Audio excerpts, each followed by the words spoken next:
2023 hearing of the Santa Barbara County Planning Commission. Please join me for the flag salute. I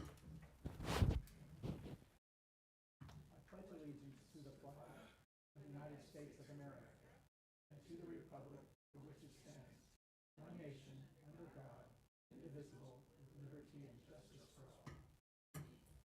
Thank you. Ms. Castro, will you please recite our TV coverage announcement? Planning Commission hearings are televised on the County Santa Barbara Television, CSB TV, Channel 20 at 9 a.m. in the South Coast, Lompoc, San Ynez Valley, Santa Maria, and Orchid areas. Rebroadcasts of the Planning Commission hearings are on Fridays at 5 p.m. on CSB TV, Channel 20. This hearing will also be streamed live on CSB TV and will be available for download in a day or two. Great, thank you. And please conduct the roll call. Commissioner Cooney?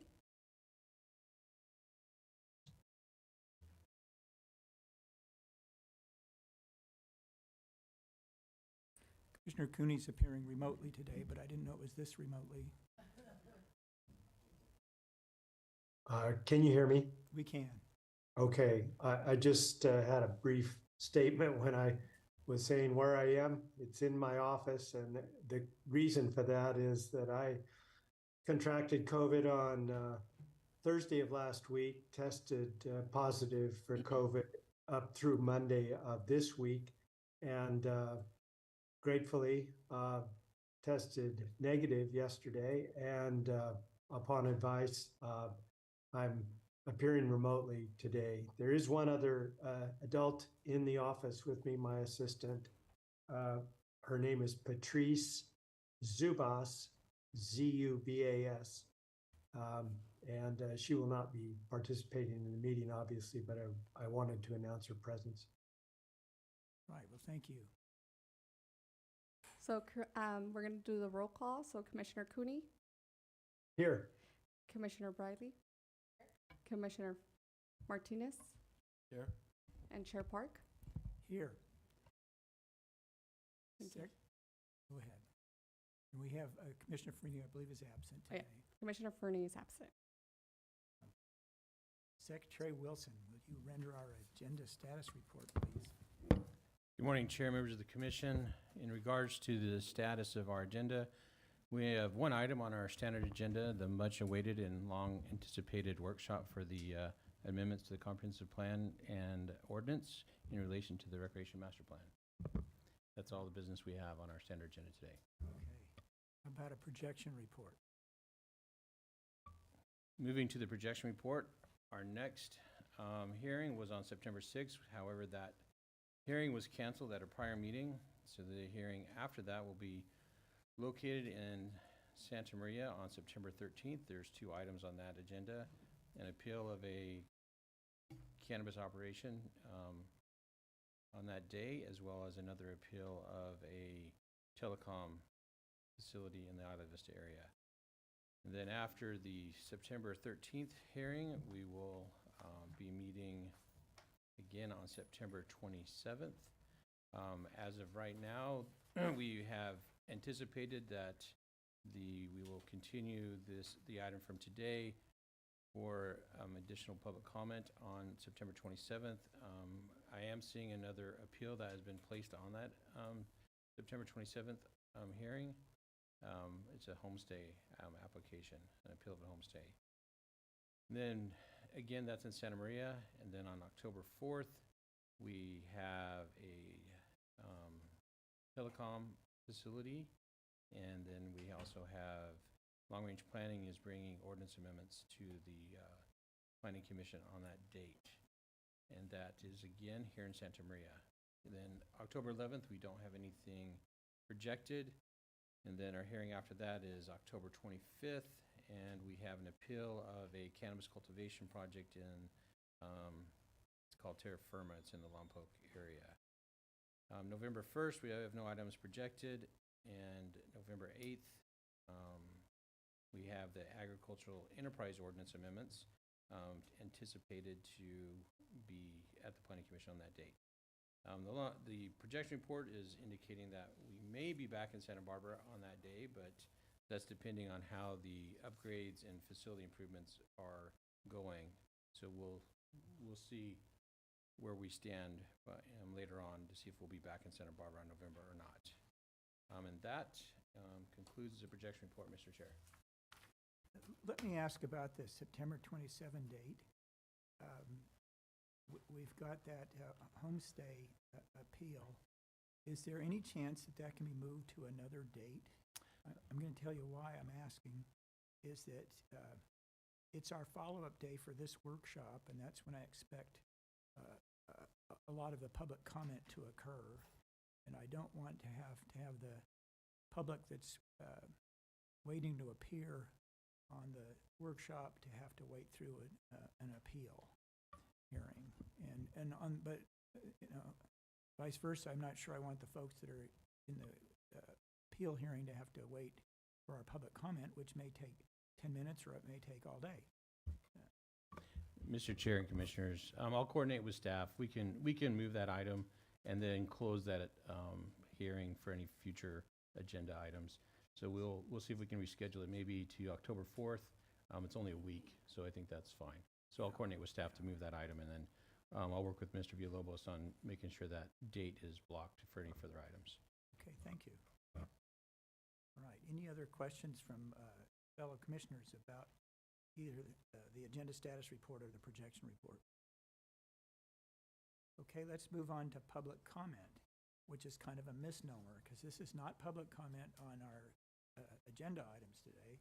This is public comment for anything that's not on the agenda. So if you're here to speak on the workshop, don't get up to speak now. This is if you want to speak about anything else in the world of planning in Santa Barbara County. We typically hold it to 15 minutes or less, cumulative for all speakers. We almost never have public comment speakers. If we do, I ask you to hold it to 3 minutes. All that being said, is anybody here for public comment today on items that are not on the agenda? Doesn't look like it. And Ms. Castro, do you have anybody online? So we do have people online. So if you do wish to speak on public that is not on agenda, please raise your hand. Chair Park, we do not have anybody on. Okay. And let's move on to planning commissioners, informational reports. I think we've had an interesting report from Commissioner Cooney. Wish him the best of luck, but no one else probably has that report today. But do you have anything else to report on what's going on in your district? Okay. And let's move on to the minutes. We have our two Hawkeyes. What have you seen?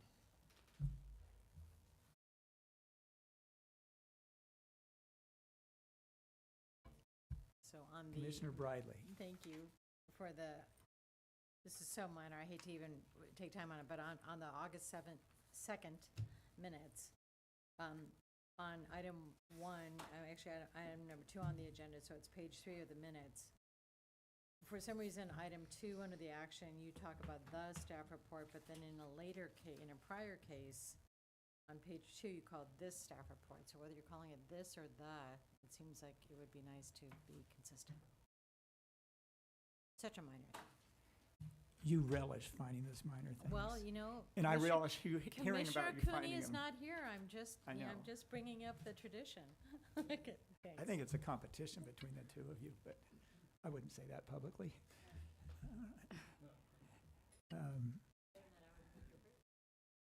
All right, is there a second? Okay, we need to conduct a roll call vote. These are the only votes we have today, so don't get frustrated with all the roll call votes. Commissioner Cooney, Aye. Commissioner Briley, aye. Commissioner Martinez, Aye. Chair Park. Aye. Now, we had another set of minutes.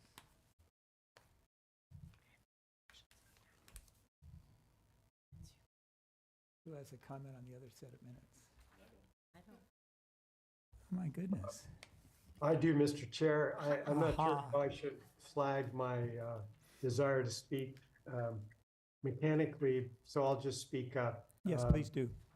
The minutes of the 9th are are pretty good, but I did find on page 2, under item C1, under the action, item 1, the sentence requires an S after conform. And Commissioner Bridley will appreciate that that jumped right out. That isn't anything I had to look for. There is one other typo, but I'll just pass that along to Mr. Villalobos, or I may have already done so. So subject to that change, I'd be willing to move approval of the August 9th minutes. Mr. Chair and Commissioner Cooney, if I could just interrupt momentarily. Commissioner Cooney, you and I spoke about the minutes. And I know that you had expressed you had a question about one of the conditions. I just wanted to make you aware that Mr. Briggs was available if you still had that question.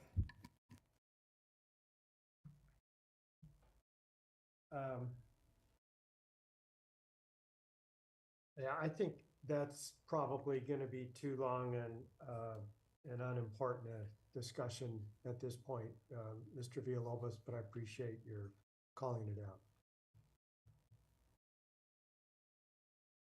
All right, that being said, do we have a motion to approve the minutes incorporating Commissioner Cooney's suggested changes? I moved subject to those changes, Mr. Chair. Do I hear a second? All right. And Ms. Castro, will you again please conduct a roll call vote? Okay, Commissioner Cooney, Aye. Commissioner Briley, Aye. Commissioner Martinez, Aye. Chair Park. Aye. Vote carries 4-0.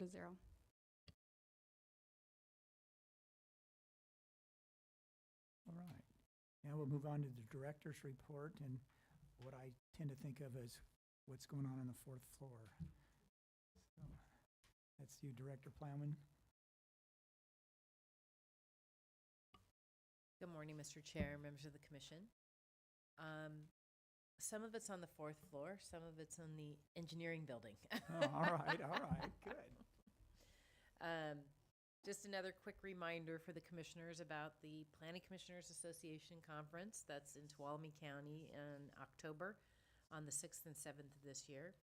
There's also, I think I mentioned this previously, the APA Conference, which is being held in Fresno this year, and that is in September, and that's the 18th through the 20th. The APA Conference does have sessions that are specifically geared towards planning commissioners if the Planning Commission has interest in that.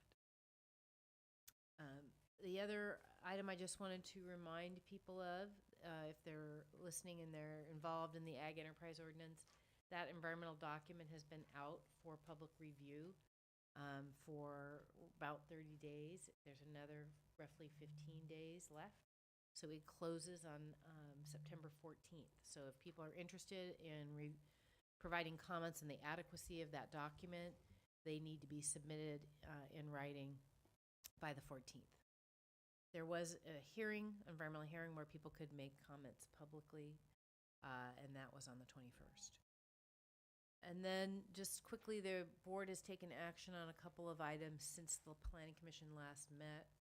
They heard the Pacific Pipeline appeal, and there was a no action. It was a 2-2 vote. So that project is sort of in limbo at this point in time. The board is slightly different than the Planning Commission in that you have to have a majority of board members vote, not just the majority that's present. And we had Supervisor Hartman had recused herself. So that leaves a couple of different options for the applicant. They could go back and work on another concept for best available technology with the fire marshal. They could revise their project. So we don't really know what's going to happen yet, but a 2-2, and that's no action. And then yesterday, the board heard the Coastal Resource Mitigation Fund, formerly known as CREF. And they took action on those items and supported each project in the amounts that were recommended. There were a variety of projects, and they increased contribution to the land trust for an acquisition of a property along the Gavia coast adjacent to Arroyo Hondo. But we had really great presentations. There's one on the nature track, which is the supplement to a wheelchair that gives people the ability to go on trails and go on the beach, and it's electric, it's motorized, so people can independently access coastal resources. There was the Cabrillo Aquarium, the high school, yeah, the Aqua Center. They always do a really great job. And we had some money that went to the Wildlife Network, and there were, I think, 8 different proposals, and I'm forgetting all of them right now. Oh, the kelp reforesting kelp in the Goleta area. That was one of the projects. So it was great. It's a feel-good project, and so the board took action on that yesterday. And then in terms of future board actions, we have the Los Flores Pipeline appeal, which was the transfer of ownership, and that is going on 9/19. We had the Cal Links Cannabis Project, which had been appealed to the board, but that appeal was withdrawn. They resolved their differences, and so that's a constructive piece of information.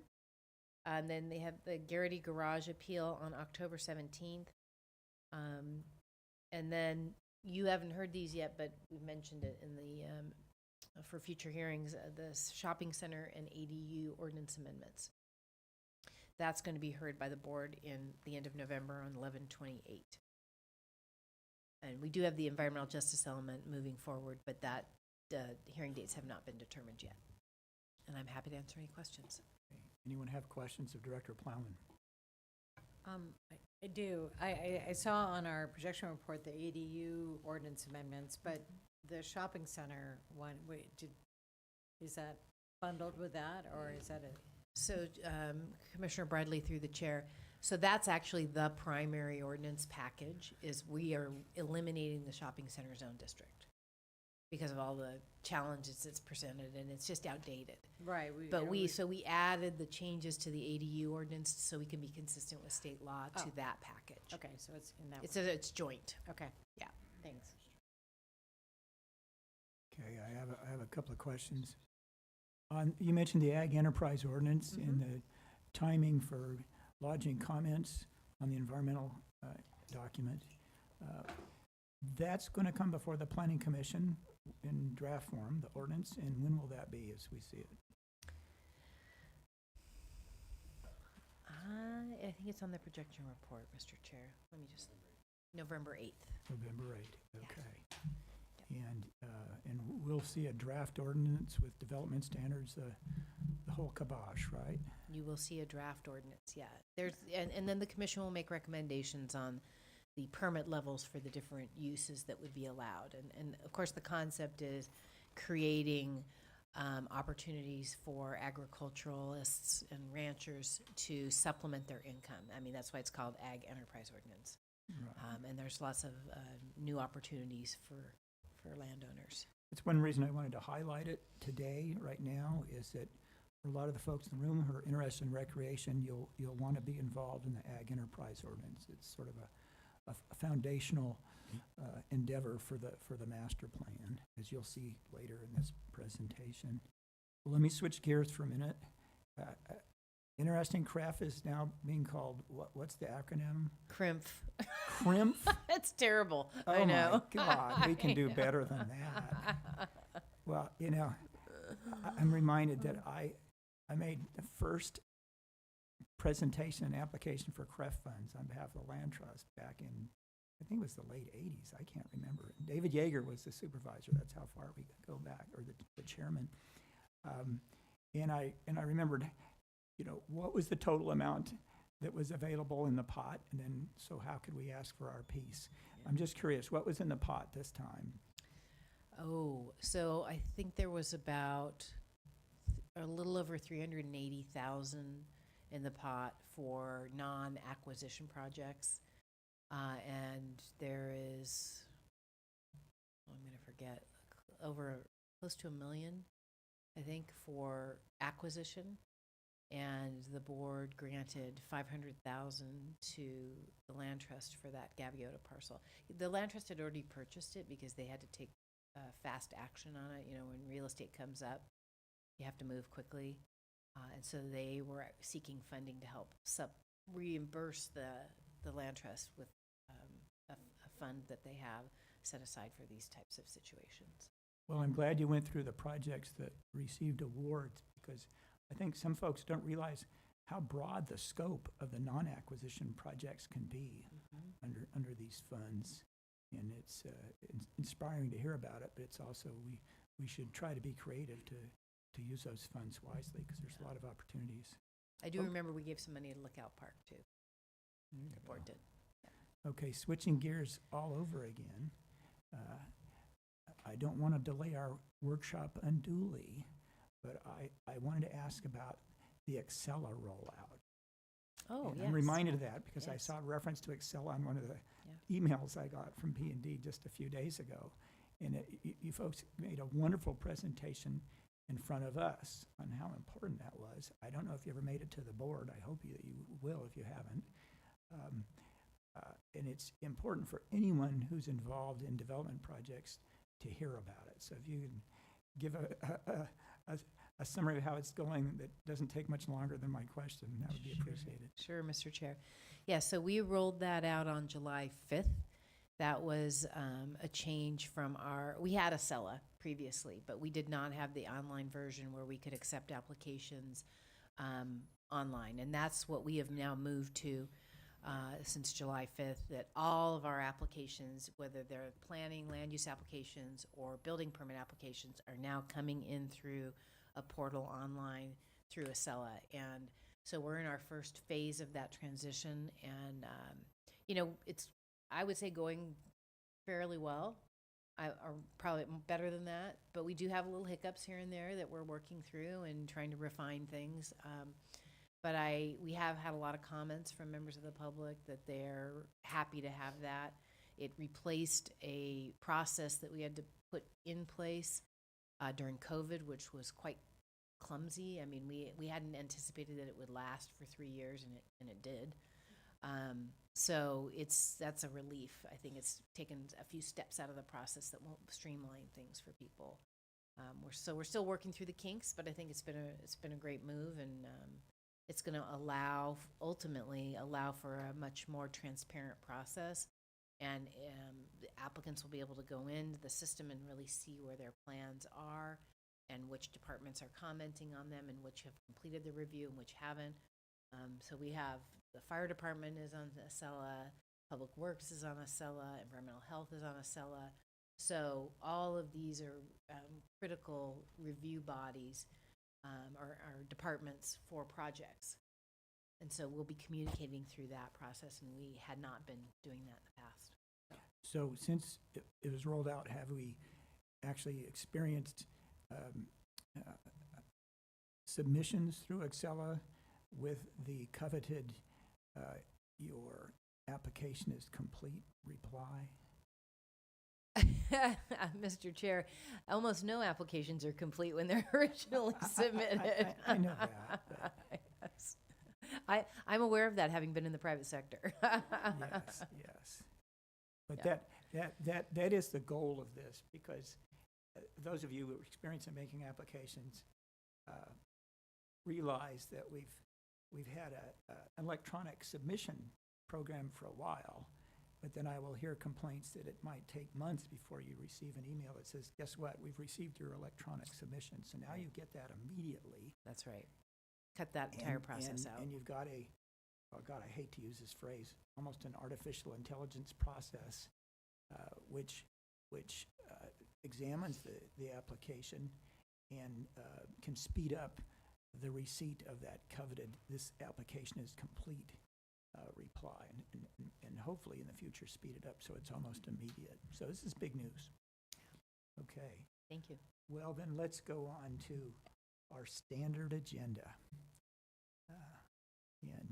Ms. Castro, will you read this item into the record? The workshop is to provide information to the County Planning Commission and the public on the proposed comprehensive plan policy and zoning ordinance amendments related to the recreational master plan. The workshop will provide an opportunity for the public to provide input on the proposed amendments. The presentation at the workshop will provide an overview of the recreational master plan currently being prepared by the Community Service Department. Proposed amendments to the comprehensive plan zoning ordinance to support recreation.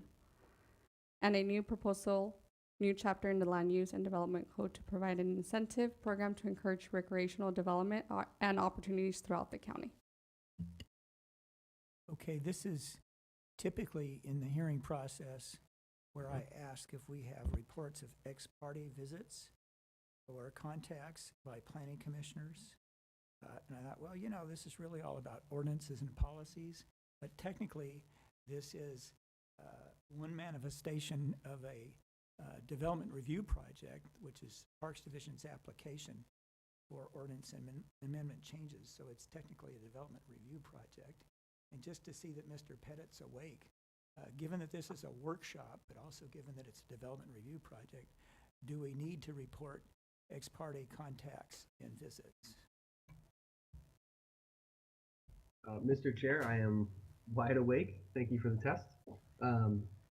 Given the way this item is agendized as changes to the comprehensive plan and future zoning ordinance amendments, I would characterize this as a quasi-legislative item that does not require ex parte disclosures, but those disclosures are not prohibited either if you wish to request them. Okay, do either of my commissioners present want to disclose anything? I mean, I talked to a couple of people, but I don't have. Well, I'd love to talk about it, but it would take hours because I've had contacts nearly every day for the last 3 years and made hundreds of site visits. So it would overwhelm the time we have available for the hearing, so I'll pass. Okay, what's our hearing going to look like today? It's a workshop, it's unique. I have to apologize for the time it took to get it started. We've been sort of experimenting with how the presentation will occur, even with the physical equipment we have in the hearing room, which I hope Mr. Lindgren or Mr. Wilson will kind of demonstrate. What we'll have today is a lead-off presentation that's a joint presentation of the Parks Division of Community Services Department and the Planning and Development Department. Our speakers will be Mr. Lindgren, who's the Director of Parks Division, and we'll have Director Plowman, as well as our Secretary Wilson, and Tina Mitchell here will glue it all together and make the transitions. It's quite an impressive presentation. It's about 60 slides. Depending on how long people speak to them, it may take not much more than an hour. I doubt that. It might take as long as 3 hours. I doubt that. So we're probably in the 2-hour range. During the presentation, planning commissioners are encouraged to ask questions. Okay. And I've encouraged the speakers to respond to them with substantive answers, unless it's something that will be covered later in the slideshow. Okay?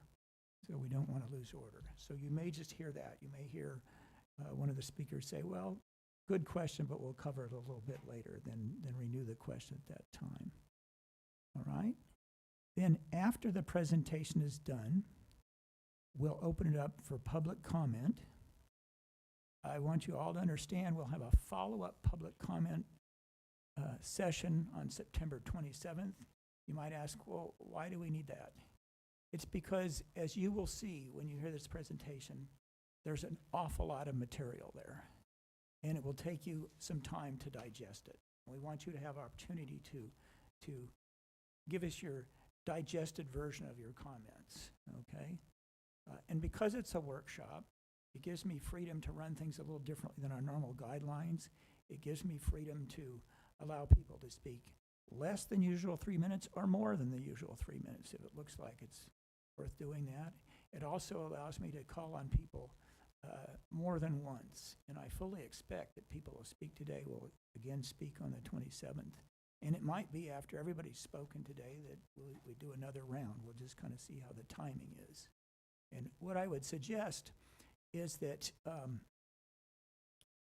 you listen carefully and jot down questions you have that are important to clarify for everyone what's going on here, or things you want to know. Because what we want to do with those questions is answer them if we can today, or make sure we track them down so you've got adequate answers on the 27th, okay? And you'll have ample opportunity on the 27th to make suggested revisions and other comments, and we'll see if we can get into that today.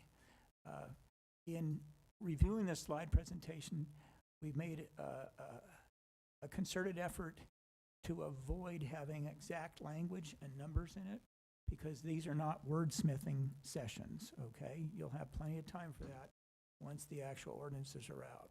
But this is all conceptual review. Do folks understand the concepts? Do they agree with the concepts? Do they like the concepts? And what would they like to do using those concepts? We have Supervisor Hartman. Will you stand?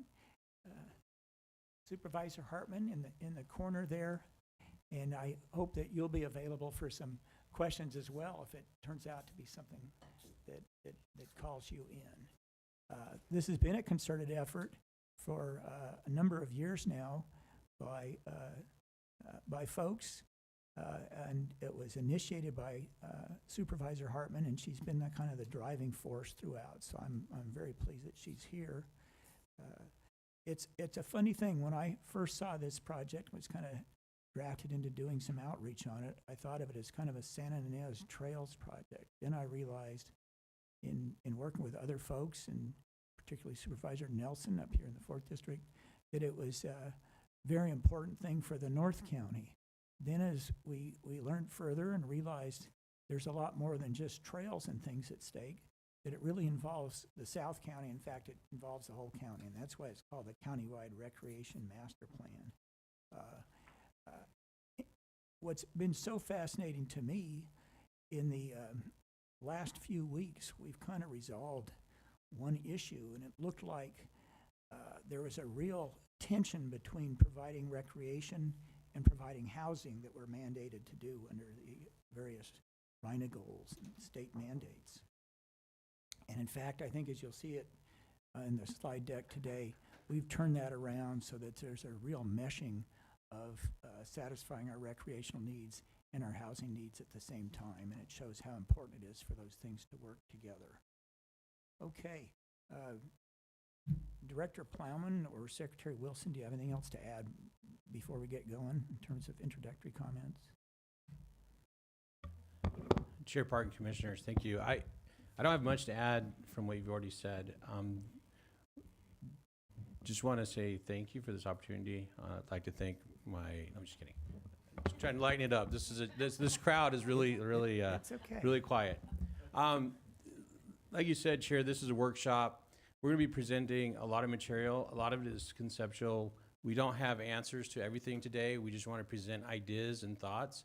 The purpose of the workshop is to get input from the public, from the community.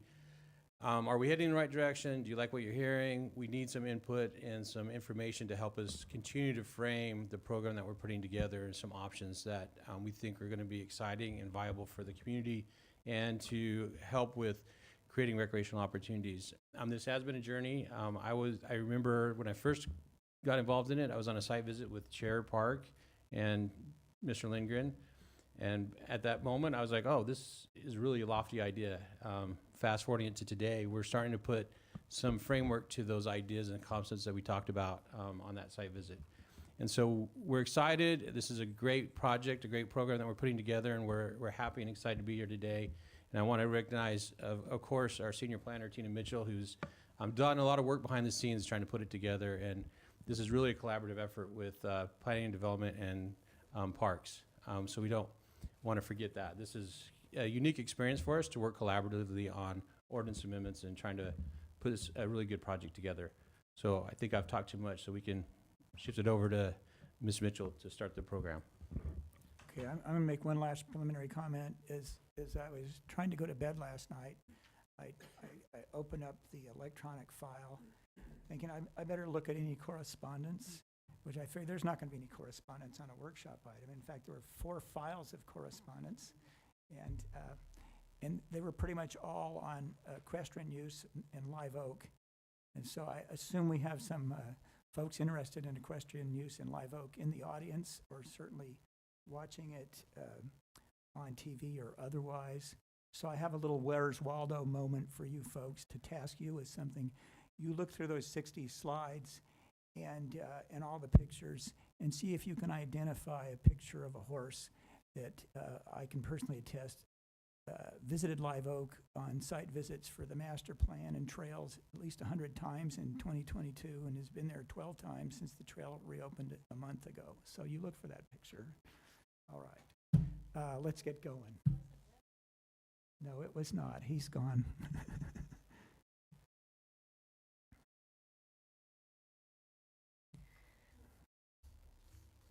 All right, so we'll get the presentation up there.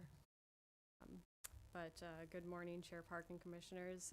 Today we'll be talking about proposed amendments to the comprehensive plan and zoning ordinances that are related to the county's recreation master plan. I wonder, can we dim the lights a little? This has been a collaborative effort initiated by the Community Services Department to amend the county land use codes in ways that will support the recreation master plan. So during today's presentation, we'll start with an introduction to the recreation master plan.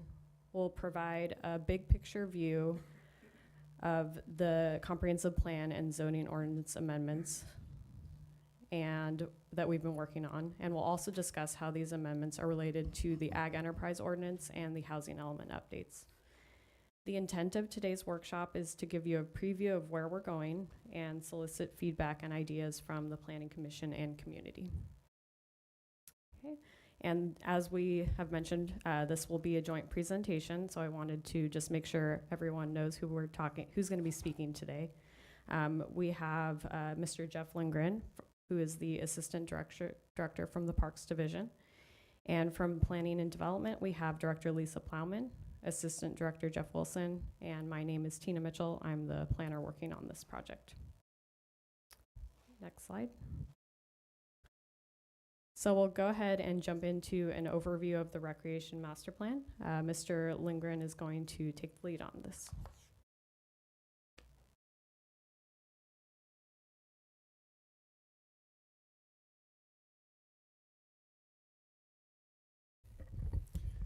Good morning, Chair Park, Commissioners, Good morning, Mr. Lindgren. everyone who came to hear us today. I'm going to try something with this podium. This is something we all discovered today for the first time. We can turn this podium around. It's pretty cool, isn't it? There's very, very thoughtful to include that in the design of this. Oh. Well, I hope everyone is well. My piece of this morning is to give you an overview of where we've been on the last couple of years in development of the countywide recreation master plan. Well, the main purpose of today's workshop is really to discuss the amendments to the comprehensive plan and the amendments to the land use development code. It's important that you have a little bit of background and understand where we're coming from when we are proposing these amendments as some additional tools for the toolbox to create more recreation in Santa Barbara County. My first slide is a little bit of an overview of, why are we even talking about recreation? Recreation is really important for creating community sustainability. We saw this during the pandemic when the explosion in the use of public trails just really was off the charts. We saw a great growth in new sports like pickleball, for example. We saw older, more traditional sports like tennis and golf be reinvigorated again. A lot of people returned to those games. People were using access to the outdoors and recreation facilities as a way to clear their heads and keep their mental health during the pandemic. That was really important for our communities. Our department also led a multi-jurisdictional working group that met weekly, talking about how we handle pandemic issues with the various cities, and we have some of the members of our cities here today. Thank you guys for coming today. Parks are really important for communities, socialization. You can think about if you go by a playground, you'll see young parents watching their children in the playground. While they're doing that, they're drinking coffee, they're socializing with each other. Those kind of connections come out of having public spaces and public parks. Public recreation and facilities provides a very important health benefit. You know, we're trying to address obesity and diabetes in our communities. Access to recreational facilities is really important for allowing that. And there's some statistics that show that crime rates can be reduced in communities that have adequate parks and recreation. And then finally, but not last, there's a economic component of parks and recreation. In a 2018 study, Sonoma County performed on the value of recreation in their community.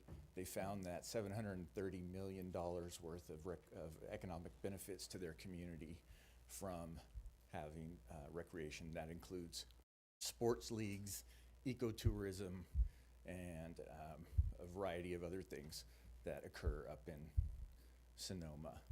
They employed about 5,000 people in the outdoor recreation fields. So there is a tremendous opportunity for growing that in Santa Barbara County. Next slide, please. So when we set out to design a recreation master plan, we had some key goals here, and I won't read them all to you, but we'll talk about some of them as we go through this. The main point I want to make off of this slide is bullet number 3, which is recommending measures to improve recreational planning. That is really the point of why we're here today, to look at the changes to the comprehensive plan policies and the changes to the land use development code, the zoning code, that can support recreation in Santa Barbara County. Next slide, please. This slide indicates the process we've been on thus far. We are on the 3rd box, the recreational needs assessment. I'm gonna discuss our public outreach and our demographics and the creation of our inventory in some subsequent slides here. But all those items lead to development of the recreational needs assessment, which is designed to tell us what we have, what we don't have, what we can repurpose, and where we have deficiencies. So that's the stage we are almost complete with current, which we should have documents on that in September, so a couple days from now. That will lead us to a public draft of the Recreation Master Plan, which will be available for review. That's your 4th box. Once we have that, we will begin scoping hearings for a programmatic EIR, which will cover environmental clearance for some projects and create a foundation for other more complex projects to potentially tier off using our CEQA document and be able to move their projects more quickly and potentially get more projects on the ground faster and cheaper for not only county projects, public projects, private projects, and in some cases, some of the cities will be able to take advantage of that as well. So that's a big component of this, is the programmatic EIR. Next slide, please. So in development of the Recreation Master Plan, we divided the county into 5 recreational planning areas you can see on this map. We have the Cuyama Valley in purple, Santa Maria Valley, Lompoc Valley, San Ynez Valley, and the South Coast region. So those 5 areas represent our planning areas for recreation. And throughout my next couple slides, I'll be using the Santa Maria Valley as an example, since we're here in Betteravia Center today. Next slide, please. One of the biggest components of this project was a massive public outreach campaign. We hosted over 40 in-person workshops and pop-up events at food banks, at farmers markets, at various parks in the various cities and some of our county parks as well. We had virtual workshops because most of this process took place during COVID. A lot of those workshops were virtual. We formed a steering committee that included members of state parks, the Forest Service, the cities within the area, and that steering committee was pivotal in helping us understand how to reach out to individuals and groups within their own cities and some of their other locations that are typically difficult to reach communities. We produced a survey that generated 8,000 survey responses. Hopefully all of you filled it out. We also had a children's survey, which was really targeted towards the youth, and that was fun, and we got a lot of good information back on that as well. And then some of the creative things we did is we employed some of the not-for-profits around the county to do some outreach with their constituents that they already have contacts with. Instead of asking members of the community to go to a public meeting, thank you all for being here. It's difficult, not everyone can do that, but we utilized not-for-profits in a way where they already had a constituency, and we were able to help them communicate some of the goals and survey information with their groups. So that was fantastic. Next slide, please. The outcomes of a lot of that outreach, I'll show some more information on that, but I think the takeaway here is, very strong support for new and improved parks and trails. A lot of feedback on trails, a lot of feedback on the type of parks, and then probably a close third would be swimming pools.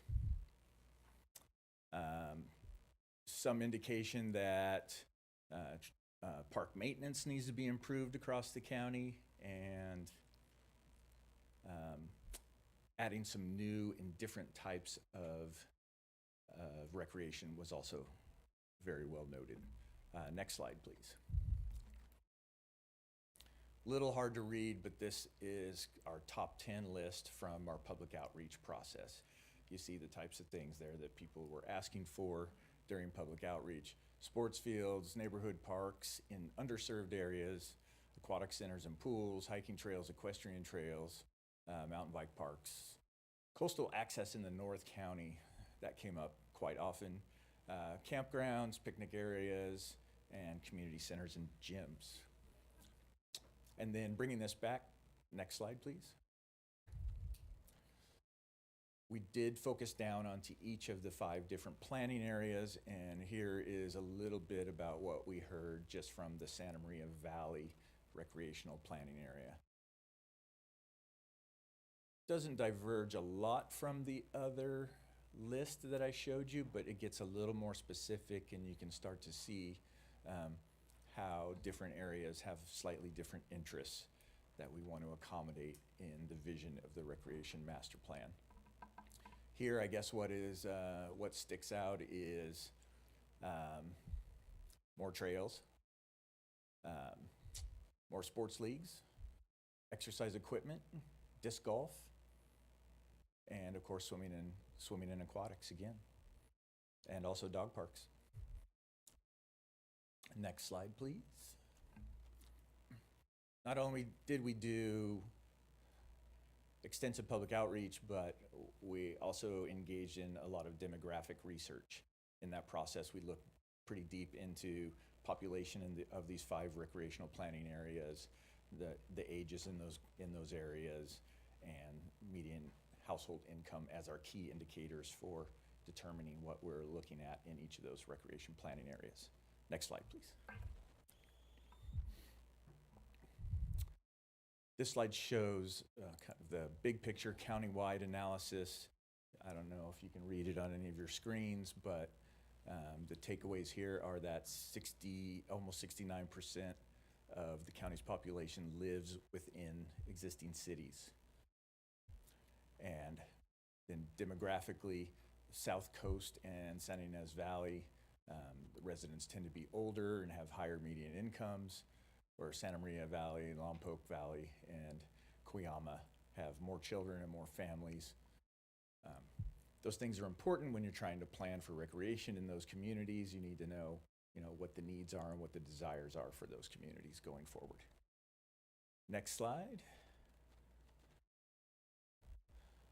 Some more demographic information. Most of the county identifies as either white or Hispanic by a wide margin, and then median incomes are shown there in the pink bars, with San Ynez Valley being the highest median incomes and Cuyama Valley being the lowest. Next slide, please. Back here in the Santa Maria Valley, Guadalupe has the highest proportion of children and highest average household size. And we also see that I'm going to give myself away here, but they only have 2 formal parks in the city of Guadalupe. So that tells us there's a community in need within Guadalupe. Orchid and Santa Maria have similar physical geographic areas. And Santa Maria Valley is the fastest growing region in Santa Barbara County. So those are important factors when looking at how you want to program recreation in the North County. Next slide, please. We also conducted an inventory. When you do one of these kind of traditional planning studies, you want to know what your existing setting is. What are the facilities that are on the ground? What are existing now as you start your study? And we looked at different types of park amenities and acreage for those parks. Next slide, please. Here's the countywide analysis. You'll see that, can you see? I don't think you can. Those are very small pie charts, aren't they? Yeah. The pie chart on the left shows the park and open space by the planning areas. And you can see the blue part of the pie is the South Coast, where we have a lot of land set aside for open space and quite a few parks. The orange section is your Santa Maria Valley. So this is the countywide analysis on the inventory of our parks. And again, very few options for coastal access in the North County. This is just part of our analysis. There's a lot more that will be published with the Recreation Master Plan, but obviously watching a lot of pie charts on the screen is not how most of us want to spend our day. So you can browse that document at your leisure when it's published. Next slide, please. This is our mapping exercise of the Santa Ynez Valley. And what we learned from this is about 67% of the recreational space in the Santa Maria Valley is tied up in Los Flores and Point Sal. The rest of it are smaller parks and recreation areas. A lot of them are very nice, but there is a deficit in kind of the north part of the Santa Ynez Valley, from Guadalupe to probably north edge of Santa Maria, where there really are not a lot of parks. So the inventory starts to educate us on what we're seeing physically on the ground. We pull together the demographic analysis and the inventory and the public outreach component, and we start to build out our needs assessment, which will be the real planning tool. Next slide, please.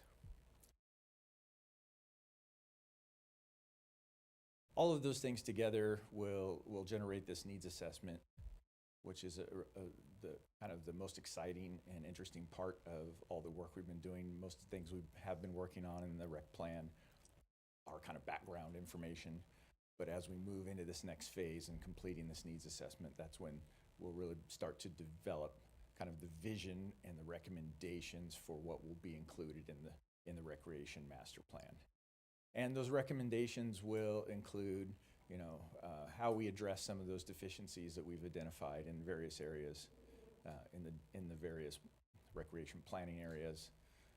There are public properties, some county properties where we think we can take advantage of opportunities to provide recreational facilities. Those have been identified through this process. So there's public land that could be used for a lot of this already. But in that process, we also learned that, maybe we don't have all the tools we need to develop recreation in the manner that we want. And that has brought us to this conclusion of, can we amend the comprehensive plan? Can we amend the county zoning ordinance to create incentives for public-private partnerships and develop projects that will support recreation in a broader way than the county can do on its own? I mentioned earlier about the programmatic EIR. We'll speak to that a little more later in this discussion, but that is a really important piece for everyone who is interested in development of a recreation project. Having that programmatic EIR completed will make it a lot easier and a lot less expensive and facilitate development of both private projects and public projects. And then finally on this slide, I have just another note about the amendments. Again, the purpose of today's workshop is to really go through these amendments and take a good look at the proposals for policies and ordinance changes that will support recreation. I think that's my last slide. Yes. Mr. Chair, I don't know if you want to. I think what we'll do is, first of all, ask fellow commissioners, do you have any questions of Mr. Lindgren while he's at the podium? Yes. And it looks like Commissioner Bradley, why don't you go first? Thank you, Mr. Lindgren.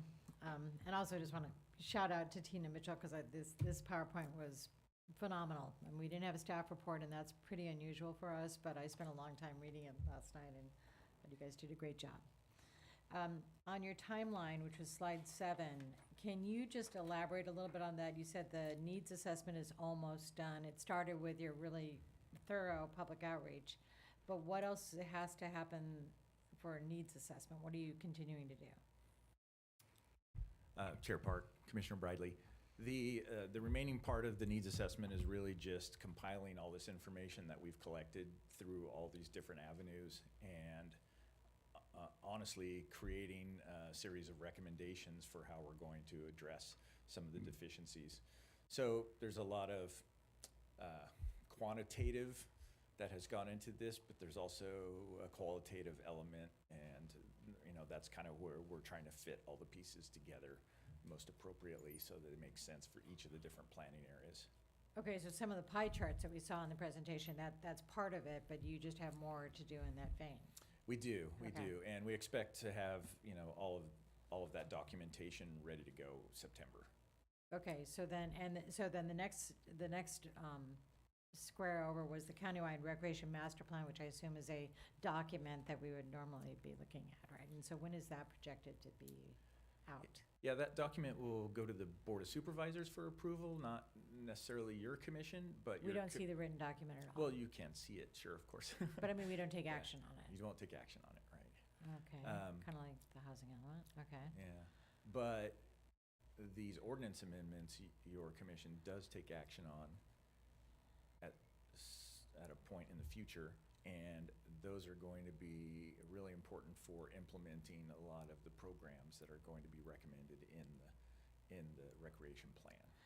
So the recreation master plan, and it's probably a joint PD, and parks thing.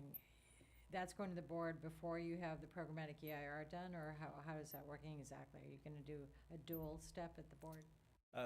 Once we finish these 2 workshops, the second one September 27th, we will, and we have some other components of the rec plan completed. We're indicating that we are going to begin scoping for the programmatic EIR in January of next calendar year. Chair. Was that your question? Oh, go ahead. Chair Bark, Yes. Chair Park, Commissioner Bradley.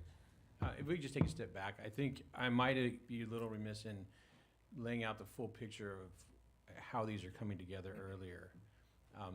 So Mr. Lindgren and his team, they're drafting a recreation master plan for Community Service Department under Parks.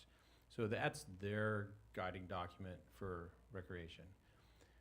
As they're developing that, they're like, oh, we need some tools to help implement that. And so they came to us and to planning development said, hey, we think there's opportunities to amend the policies, comprehensive plan, and the ordinance to help us implement the goals of the recreation master plan. What we're doing now is coming in with them. And so these ordinance amendments and policy amendments that we're doing is to help supplement and implement the recreation master plan. The EIR is going to cover all of that. So the EIR is going to cover the recreation master plan and these ordinance and policy amendments under one programmatic EIR. So the planning commission role in that would be to look at these comprehensive plan policy amendments and ordinance amendments and the programmatic EIR as it relates to the ordinance amendments and comprehensive plan policy amendments as well. So that's the role. It's a kind of a unique situation. We're running parallel to them because the work we're doing is going to implement their plan in the long run. So that's the big picture of how this is going to fit together. So fast forward to the end of our presentation today, Mr. Lindgren will talk about the overall timeline. So we're trying to get our amendments done at the same time that they're pulling the rec master plan together. So all that will end up going to the board of supervisors at the same time. So they'll see the full package. Okay, I guess fundamentally, this is a really basic question. We are not going to see the actual written document with maps and these policies that we're giving you feedback on today. That's not in our purview. So Chair Bradley, Commissioner Park, I guess I talked around your question, which we're really good at. So short answer is No. you won't take action on the rec master plan, but the commission will be able to see it under the public review period. So you won't be voting on the rec master plan, but contextually, that's why we're talking about today. What we're doing is relates to the recreation master plan.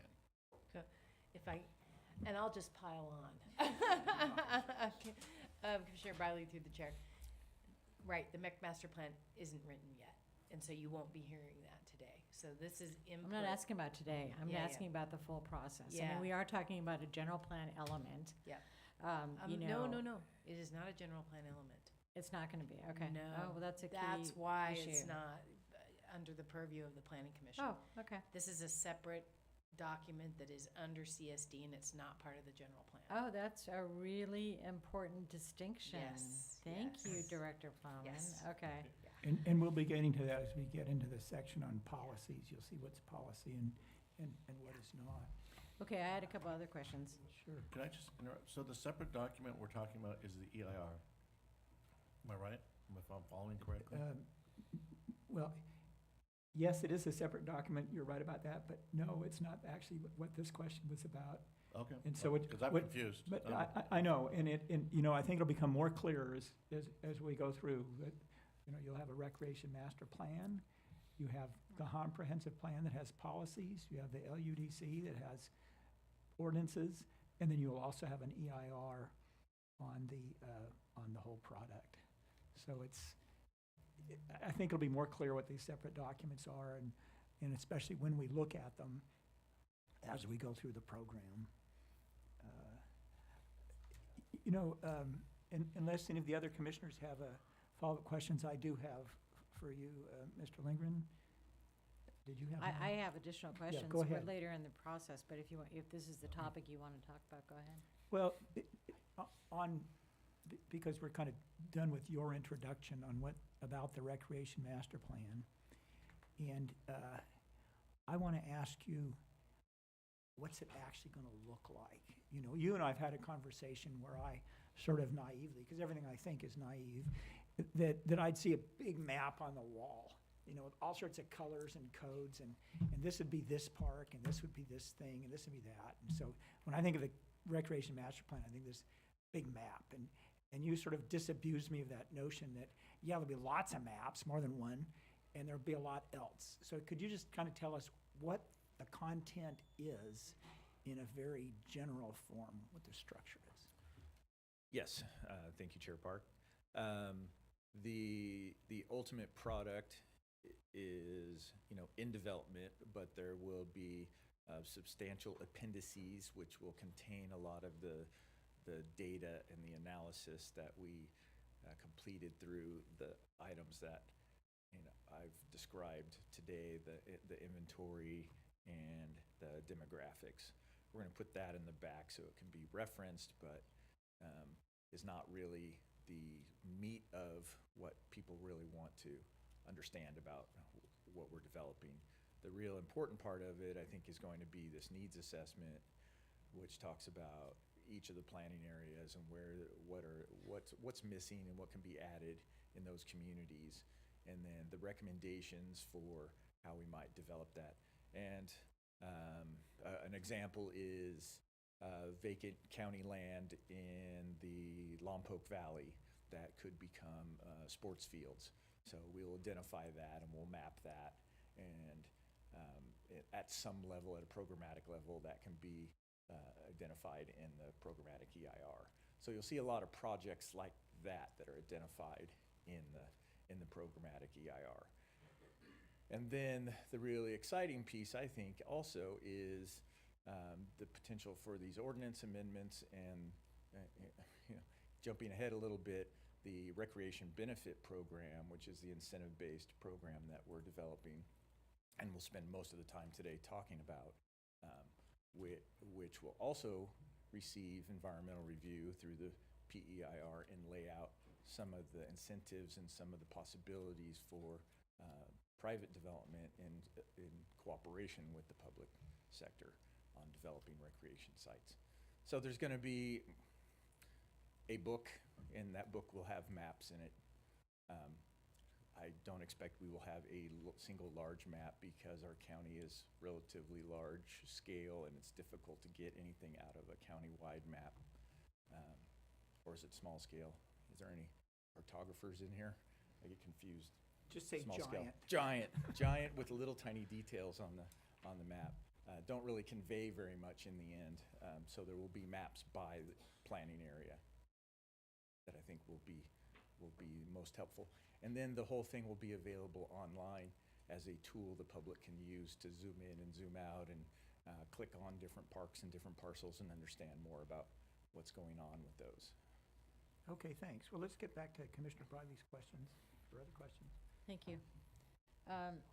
So on your slide 9, you had, and I know your outreach was phenomenal. So what was the response rate? You had about 8,000 responses, but how many surveys were sent out? Do you just happen to know? I don't know. 8,000 responses for our county is phenomenal. We didn't send out so many as we made it available. Oh, so you can't online, actually figure that so, statistic. yeah. Okay. So it's hard to measure that statistic. Okay. All right. Well, I know it was a great job and everybody was everywhere. So, and then, well, how did the Los Padres land area get calculated into your, your pie charts on the countywide analysis? How did Los Padres land in there? Oh, we, maybe we can go back to that slide. We did not count the federal land, so we took out all Vandenberg Space Force Base and Los Padres because they consume something like 74% of our county's geographic area. It's that high, right? Yeah. Yeah. Okay. You already answered 2 other questions, so thank you. Commissioner Briley, I wanted to step in and supplement an answer on your question about response rate on the surveys and so forth. And I noticed something that I think was kind of an interesting phenomena. We had an initial wave of responses on the survey, but we also did old-fashioned person-to-person workshops. I personally conducted 12 of those in remote areas. Yeah. New Cuyama, and everywhere. And what would happen as we discussed with the communities, literally there in some hall, what was going on, then they would ask for time to submit survey responses, and then they would. So we'd get these focused survey responses, and we got those from Los Alamos, for example. We got them from New Cuyama. We had a workshop that focused on bicycle recreation that we had down at the Botanic Garden. And we had, again, another whole wave of survey responses that were generated there. So it's 8,000 responses may not sound like that much in a county of 450,000 people, but it's a lot of responses for something like this. And what was so interesting, like I said, is so many were focused after we outreached to those folks, and they gave it back both verbally at the meetings and through the surveys. Well, I mean, it sounds like you actually got more than 8,000 through those extra workshops, right? I mean, 8,000 might have been absolutely. hits on the website or mailed in cards or whatever, but then you had all that other feedback, so that's great. Well, and something else I think that we should all be proud of Parks Division for here and their consultants, Wood Consulting, is different demographics, whether it's income, location, ethnicity, respond differently. And so the tabling, the going to shopping centers and setting up a table and saying, we want to talk to you, did an outreach to people that don't normally come to workshops or respond to computer surveys. And I think that that was something the state pushes really hard, and it's something our Parks Division did a really good job of. Chair Park, before I finish, I just would like to recognize WSP, our consultant, Yes. who previously was named Wood, who has done all the heavy lifting in preparing our recreation master plan and drafted some policies and a version of the LUDC to support recreation that kind of set the foundation for our application to P&D for those amendments. So, Okay. Are there any further questions of Mr. Lindgren? Yes, if I Yes, go ahead, Commissioner Martinez. Well, good morning. good morning. You've used the term in regards to the North County as limited coastal access. What, can you give me a broader definition of what you're referring to by coastal access? Chair Park, Commissioner Martinez, the North County really only has a few locations where they have access to the coastline. So you have Guadalupe Dunes, and you have Point Sal area, which is challenging for most beach users. Whereas in the South County, you have a lot more opportunity to access the ocean for recreation activities, even fishing and those sorts of activities as well. In the Lompoc Valley, we do have a couple of beaches that are accessible at Surf Beach and Ocean Beach.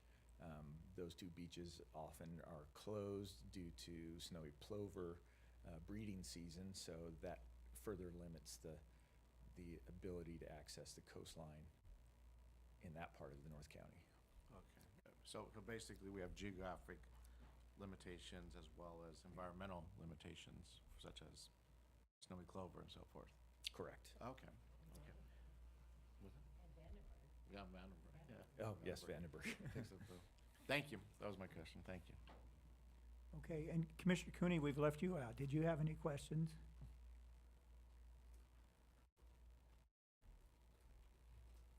Well, I'll call on Commissioner Cooney's assistant in his office. Is he there?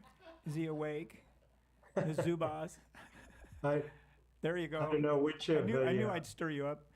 the triggers that I have to push to speak, but I'm fascinated by the start of this huge project, and I'm not sure how we're going to possibly get it all discussed in 2 hearings, but keep moving. I have no questions right now. Okay. Well, on your suggestion to keep moving, we're going to take a break, actually, for 10 minutes. And then we'll return with another speaker. Thank you so much, Mr. Lindgren.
In my years as a trial lawyer, there we are, judges would ask me to use my inside voice as I'd walk up and down the aisles, but, you know, it's kind of hard to just sit in one place and be polite, but I'm learning.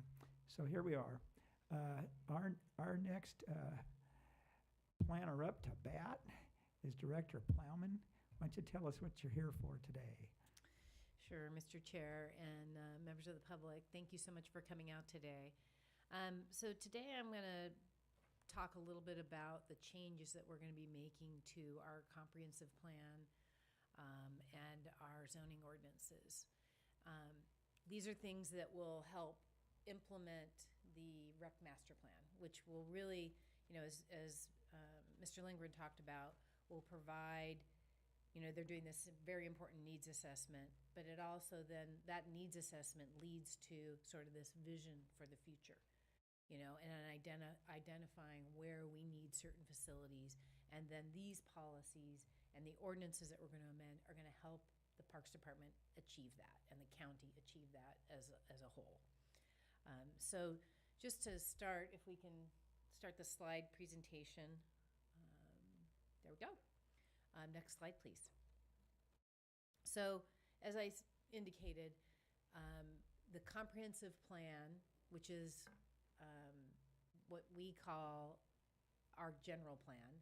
So every jurisdiction in the state of California is required to have a general plan, and there are multiple elements to that general plan. And we have an open space element, we have a land use element, we have a conservation element, we have a safety element, we have a housing element. So what we're going to be doing is looking at our land use element and our open space element and making changes to that. And then we're going to be amending our ordinances to ensure that the vision that gets created in the rec master plan and the policies are implemented.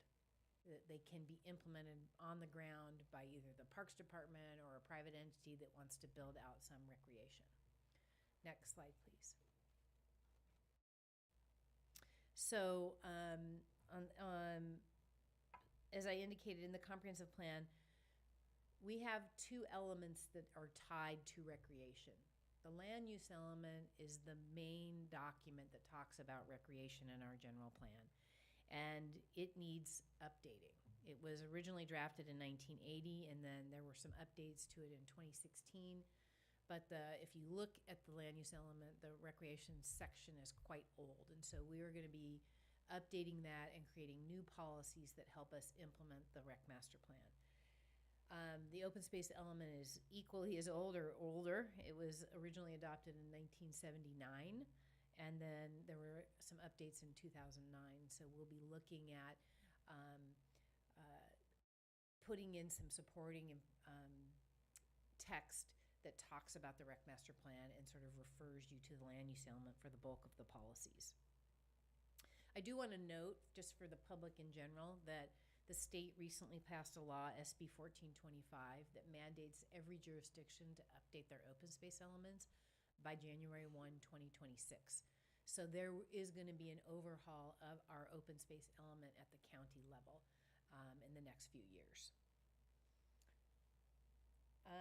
The zoning ordinance amendments will basically implement the policy, and that's really what a zoning ordinance does. It implements the policies that are in our different elements, and in this case, it'll be the land use element. And then when in the implementation of projects, we will apply those policies, and the projects will take advantage of the code changes. Next slide.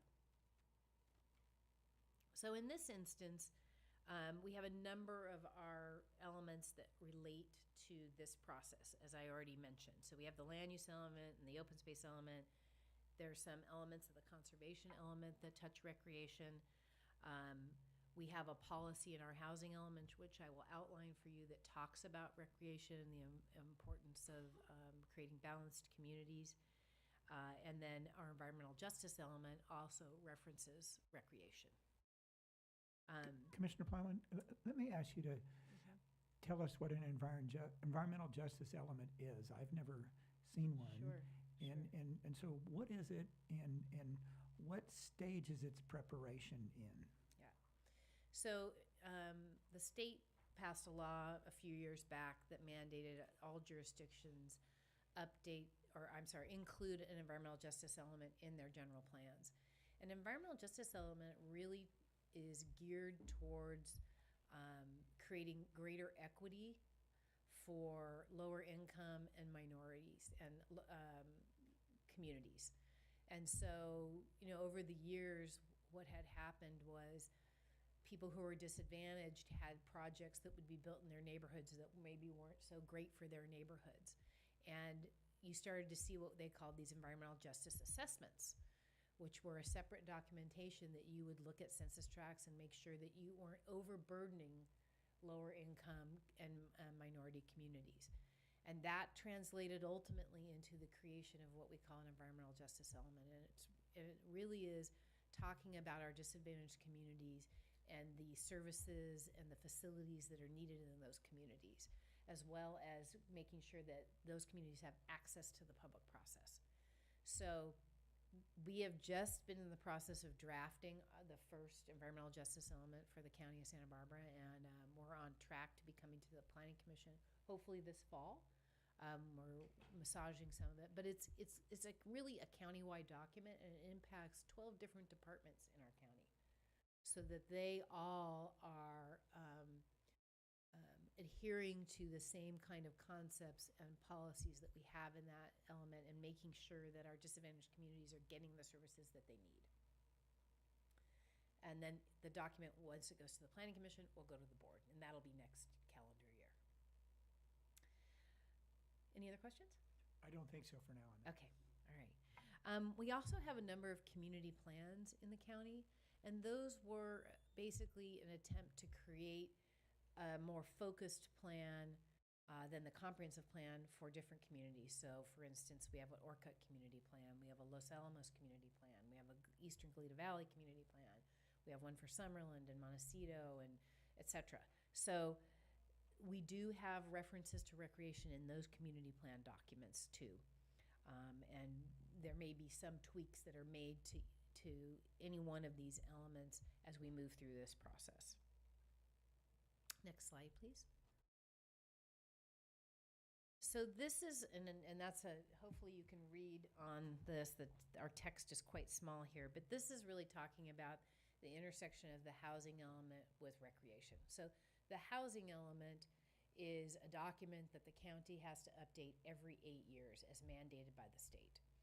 And the state has, if you've been reading your newspaper or watching the news, has basically told all of the jurisdictions in the state of California that we need to plan seriously for housing. And if we don't do that, because we are not keeping pace with the demand for housing, there will be consequences for each jurisdiction. So we have been working a great deal on our housing element, and that is currently in the process right now. And we hope to be at the board with a draft housing element in the fall of 2023. And we have a serious unit count that we have to accommodate, and it's called a regional needs assessment that's done through SBCAG. And the county received over 5,000 units, around 5,400 units that we have to accommodate. So naturally, we've been working hard to find sites that we would be required to rezone, and the state is mandating that because we don't have land available to accommodate the units that we're required to plan for. And one of the questions that has come up is, how do we balance the new housing that we're required to provide and recreation? And so as an effort to link these two and the Rec Master Plan, we reference the Rec Master Plan in our housing element and talk about the need for projects to provide either private recreation, or in some cases, if they're able, they could provide some public recreation. But those are important things when you're building out a project, to creating a livable neighborhood that you're in, and creating a project that really serves the needs of the residents that are going to be living in it. One of the things that we are doing too, because the state is very, very careful and cautious and watching each jurisdiction to make sure we don't create barriers to the development of housing, we are working on creating incentives to provide on-site recreation. And some of those incentives could be similar to what we call the incentives that are related to a program called the State Density Bonus Program, which basically gives incentives to developers, like changes in height requirements or changes in setback or density limits and whatnot. And so we're going to be working to try and weave incentives for recreation and incentives for housing so that they don't conflict with one another, but they work in a collaborative way. As I mentioned, the board's going to be considering rezoning of property, and that is a second step in our housing element process. We have the adoption of the housing element, and then the board will be reviewing rezones. And so there'll be a number of factors that will be considered as the board looks at them. The county as a whole has identified a broad range of sites that could be rezoned, way beyond what we need to meet our regional needs assessment allocation. And so the board will have, and the planning commission will be able to provide, sorry about those little messages that are coming up. No, I know nobody's doing that, but that's okay. We're getting a message from CSB TV. So anyway, we have a broad range of sites that the board and the planning commission will be looking at. And there'll be a lot of factors that the decision makers look at when they're deciding to pick sites that get rezoned. And they range from affordable housing, the level of affordable housing that could be provided on site, whether it's workforce housing. So we have a category of workers in our communities that exceed what we consider low and moderate incomes. And they make up to 200% of our area median income for a family of four, and that can be up to $200,000. They have needs that can't be met by our market because people can't afford to purchase the homes. You know, you have to, the data that we've generated in the housing element, you have to earn over $300,000 to purchase a median home priced, or a median priced home in our community. There'll be other things like proximity to transportation and public services that will be considered, and environmental constraints. But recreation is one of those things that the board is going to be interested in seeing on some of the sites, particularly in areas where we might have a dearth of recreational opportunities. I think we recognize not all sites will be able to accommodate that, but where we can, I think the board will be interested in seeing that. And then, you know, I think it's important for us to say that in this process, our goal is to make sure that the incentives increase the probability of housing being built for recreation, not decrease it. As I said, we don't want to create barriers to the development of those housing because the state will comment on that and reflect on that and then require us to make changes to our programs if they do. So our goal is to get the housing that we need and to get the recreation in our communities that can serve the new residents of those communities.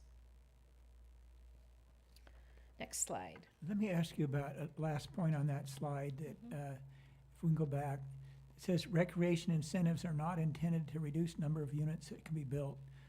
So what's the idea there? So the idea is, as I indicated, is that we, with this program, aren't creating any barriers to the development of housing so that if projects provided public recreation on their property, that it would not result in a reduction in the number of units that could be built on that site. So that there would be other ways in which they would build them, maybe at a higher height level. But the goal is to get the housing that we need, because that's a really critical need in our community, and then try and facilitate on-site recreation where we can do that and not reduce those unit counts. Thanks. Yeah.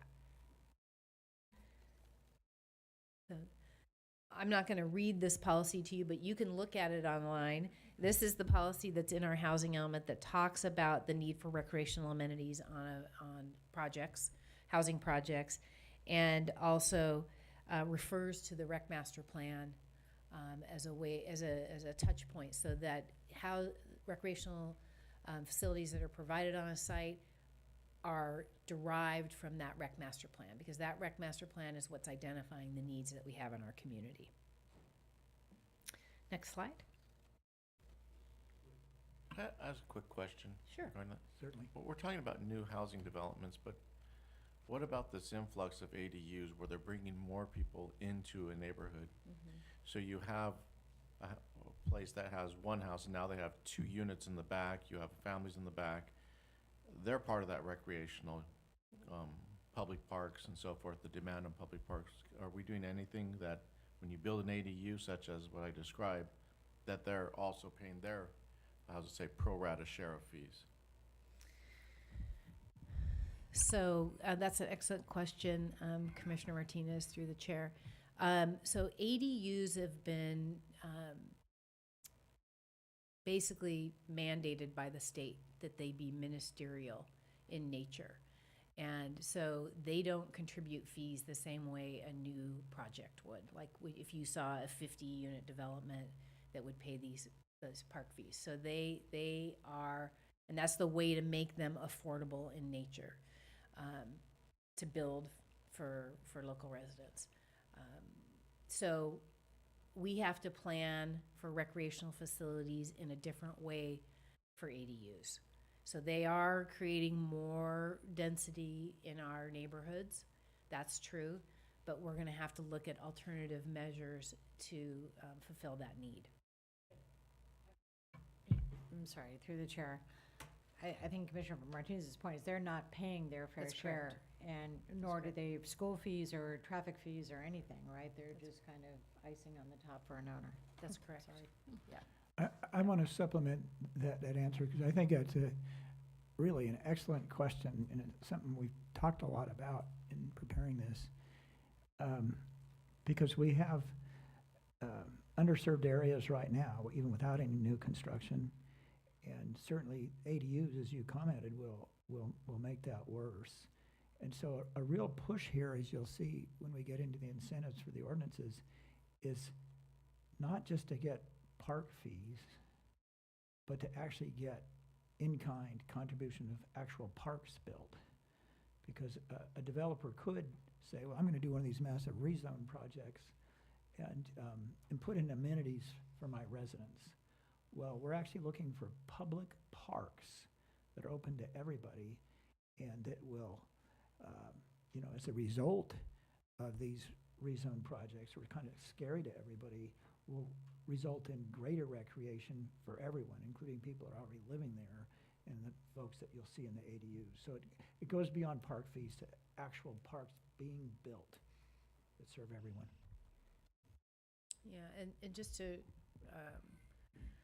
provide some additional reflection on that subject, I think there are some sites that we've identified for rezones that actually lend themselves, because of some constraints they might have on their property, to the provision of recreational amenities that would serve the broader community and would help serve some of those ADUs that are coming online. But you're correct, and that was the state's, that was the state's purpose and point, was we want to make sure these things get built, and we don't want to create any financial barriers to having them built.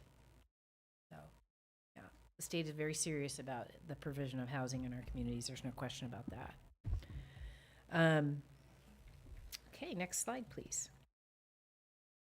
So this slide just talks a little bit more specifically about the changes that we're going to be making in the land use element. It's updating that recreation section that is woefully out of date, and then we'll be creating new policies. And so the table here that you see is, we talk a little bit about the demand, then that's coming out of the rec master plan, and then we're going to create policies that really address balancing recreation with natural resource management and environmental protection, and then giving some guidance on the design of these recreational facilities that will also come out of that needs assessment. And then, of course, we've talked a little bit about this incentive program that will encourage recreational projects, and not just on housing projects, just recreational projects countywide, That's the purpose of this rec master plan and the changes that we're making, is to facilitate and incentivize the development of recreational opportunities, whether they're just a neighborhood park, or a trail along a river, or a sports field, or any other kind of recreational opportunity that you can think of. Next slide. So this gives you some idea of the types of policies that we would have in the land use element, and I can just read that for you. It says provision of new parks, recreation facilities, and trails are an important county priority and shall be facilitated and encouraged through implementation of the countywide rec master plan, including the Rec Benefit Project program, which provides incentives for public recreational projects. And we're going to talk a little bit more about that program. It's a really exciting concept of a way to create incentives for people to provide maybe a really important section of a trail that we need, and they get something in return for doing that. And there'll be more to discuss on that. Next slide, please. Ordinance amendments. And I'm going to turn it over to Tina Mitchell. I'm happy to answer any questions if you have them. Very good. Do we have questions of any of the commissioners? Why don't we start with you, Commissioner Cooney? You had to go last time. Mr. Chair, I don't really have questions, but I thought it was an excellent presentation by our director. Thank you. She folded the two issues together. I think the intersection of housing with our goals in the rec master plan became more clear as she presented. I think you're right about that. Either of the other commissioners have questions at this point? Okay, and remember, you'll have opportunity for questions later as well. No one's going anywhere. I mean, I haven't locked the doors, but I don't think they're going anywhere. Okay, I think next up to bat, we have Ms. Mitchell. Okay, I'm going to try and do a better job with the mic this time. So we'll get the PowerPoint back up there, if possible. Okay. So we're going to switch over to the ordinance amendments that we're considering. Next slide, please. I'm going to start with a quick overview of the Ag Enterprise Ordinance and describe how it relates to what we're doing with the Recreation Master Plan. One of the key Rec Master Plan ordinance amendments that we'll be focusing on today, and I've already mentioned quite a bit, is the Recreation Benefit Program, which is a voluntary program that will offer incentives to private property owners that contribute to a public recreation project. And in order to better understand how that recreation benefit program will work, it's important to understand what's proposed in the Ag Enterprise Ordinance and the current status of that ordinance. So next slide, please.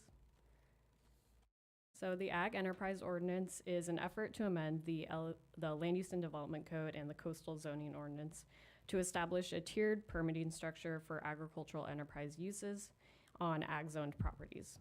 The Ag Enterprise Ordinance EIR, as we've mentioned, is currently out for public review, and you can see the projected timeline on the gray boxes.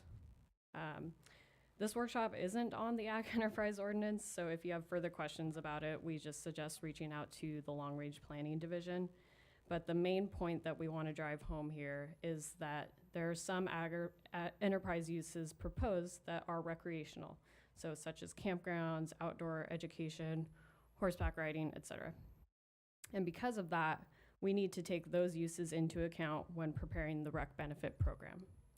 Our goal is to use the Ag Enterprise Ordinance as a baseline, and through the Rec Benefit Program, provide incentives that offer something beyond what someone will be able to get through the Ag Enterprise Ordinance. Next slide, please.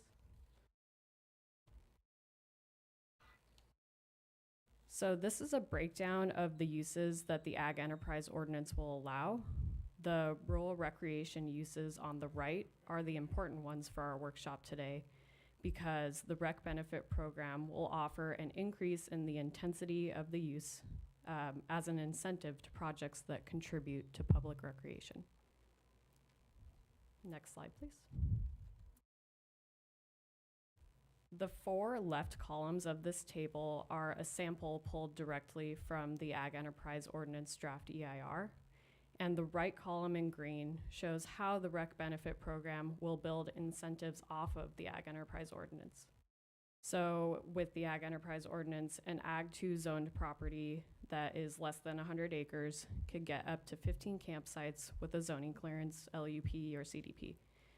And then the rec benefit program would allow more than 15 campsites on this property without the need for a CUP. So you're getting additional campsites at a lower permit level. Next slide, please. Okay, so in terms of ordinance amendments for this master plan, as previously mentioned, this will require amendments to all 3 of our zoning ordinances listed there. Each of these ordinances is slightly different based on the areas that they regulate, but we anticipate similar changes to all 3 consisting of the 5 points listed here. So first, updating the allowable land use tables to allow more recreation and downshift some of the current permit requirements. 2, create development standards for certain recreational uses, such as trails, and this will help with downshifting those permit requirements.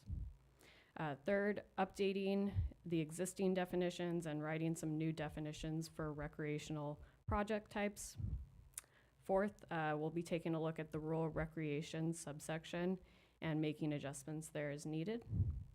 And then finally, we're creating this new chapter in the codes that will detail a recreation benefit program, which is this voluntary incentive program.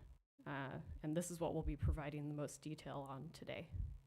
Next slide. And next slide.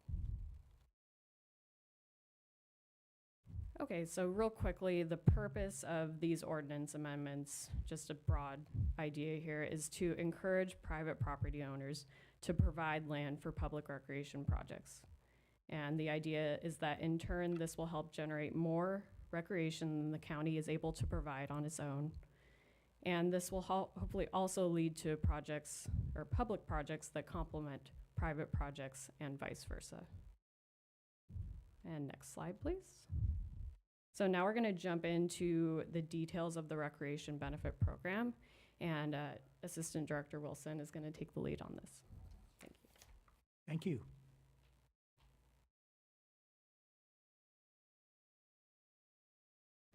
I'm sorry, did any of the commissioners have questions of Ms. Mitchell before she sits down all the way? So we're going to get her back again, so we can save them for then.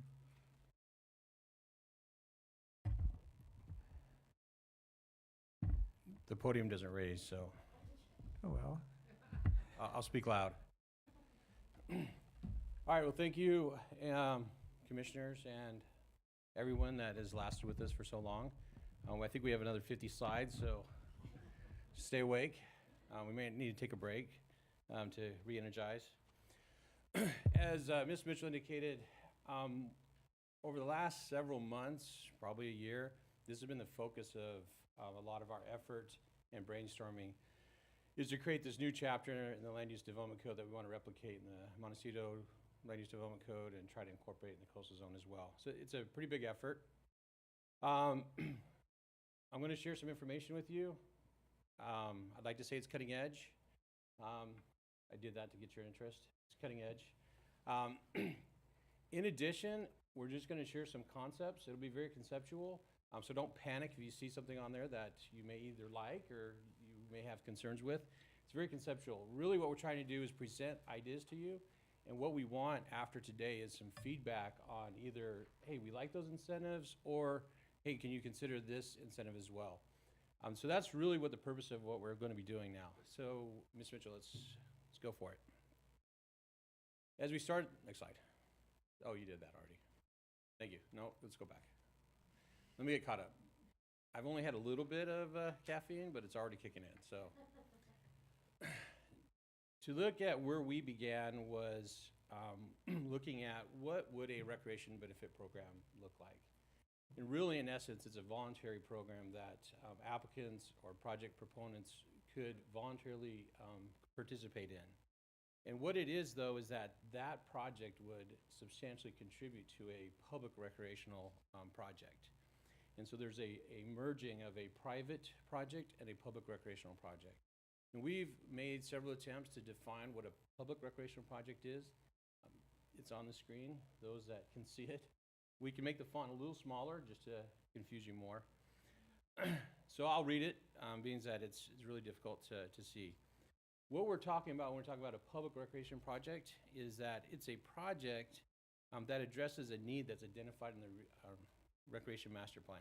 It's open to the public, and it addresses resources and needs and services for the purpose of leisure, entertainment, and physical activity. That's why we started today with Mr. Lindgren's presentation, to give everybody context of what is the Rec Master Plan, what are the needs, what are we looking for out there in the different recreation master planning areas. So merging the recreation benefit program to that is, okay, there's some needs. What can we do together as the county, private individuals with parks to come up and incentivize recreation opportunities in the county? Next slide. So as we began this journey a little while ago, we identified that there were some needs of public recreation projects, as Mr. Lindgren outlined. In addition, as we began this process, we were really focused on private recreational projects. And as I go further in the presentation, you'll see that that has expanded to other areas. But as we started looking at public recreational projects and needs, we identified that there were some very closely associated private recreational projects that could be implemented or applied for. So we started brainstorming on how could we incentivize these private recreational projects to help contribute to a nearby or adjacent public recreational project. And in doing that, we came up with some incentives to incentivize either the landowners or the project applicant in making a substantial contribution to a public need. And then they, in turn, will be able to have a really amazing private recreational project as well. And so together, we're creating a recreational opportunity that's both public and private, depending on how you're accessing that recreational facility.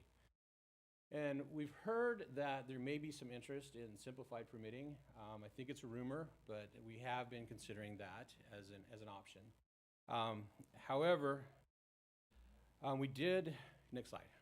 We've came up with some, this is just high level. We'll get to more specifics later on in the presentation. We're looking at a simplified permitting path. We've been dubbing it or terming it downshifting of permitting.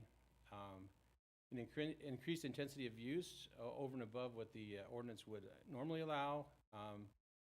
This is a new one, is creating uses that aren't otherwise allowed in that zone district, but allow them as an incentive, and then waive some modification of development standards or a reduction in parks fees. And so that's what we're looking at as a list of potential incentives. Go ahead. So we thought, hey, let's make this process as arduous, cumbersome, and complicated as we possibly can, and that's what we've done. Okay, I'm trying. I'm the comic relief. I'm like the last guy. I'm trying really hard here. The camera's gone. I wore a tie, and now I'm not even on camera. So there's a lot of disappointment today. Actually, in the reverse side is one of our goals in working with Mr. Lindgren was how do we actually simplify this, make it user-friendly? How do we front load projects so as they come in, they can say, hey, this is the incentive, this is what we want to achieve. How can we work with the public entity in providing a contribution? So we were trying to make it as simple and easy as possible. So that way there's no guesswork. Everybody goes in at the front end knowing, hey, this is what I'll get out of this process. And the process will be simplified. So that's what our goal is, that's our objective. And so we're looking for input from you on how do we create that. So this is just a quick look of how we're trying to frame the incentive programs. For those of you that are very familiar with our ordinance, we're using tables, so it's user-friendly. So those tables will identify opportunities for increase in intensity of use, i.e. number of campgrounds, number of RV parking spaces, as an example. So it'll show how, with an incentive, you can get a downshift of permit, going from either a minor CUP to a land use permit or maybe even a zoning clearance. In addition, we're trying to create the table that will actually show in this chapter that we're creating additional uses that wouldn't otherwise be allowed. And so you can only access those additional uses if you become a qualified recreational benefit project. So in a nutshell, that's what we're doing. I think it's going to be simple and easy to use, and then we'll see how that goes. Next slide. So as we've been examining, exploring this recreation benefit program, we've identified, hey, in addition to private recreational projects, there's other projects out there that could be incentivized to help offset the recreational needs and provide more opportunities for recreation. Part of that is deal with parks, has limited resources, limited funding. So us partnering with the community and the public can help us increase the number of recreational opportunities that are out there through this incentive program. We've identified 3 main categories that we want to incentivize. The first one is a private recreational projects. Others are housing projects that Director Palman alluded to earlier. And then we are actually creating another category, which is everything else. So those are other projects. So non-housing, non-private recreational. So if you don't fit in the first 2, then you have an opportunity to fit in the anything else category. Next slide. So this slide is super simple and a complicated process, but that's what our goal is. It's a new and friendlier planning development department. What we're trying to illustrate here is in order to access the incentives it's a combination of identifying a private recreational project that is going to support or substantially contribute to a adjacent or nearby public recreational project. By coupling those 2 together, it opens up the menu of incentives. And then they become a qualified recreational benefit project. So in order to open up the gateway to an incentives, you have to become a qualified recreational benefit project. Some examples of what we've been brainstorming on what this could look like. Next slide.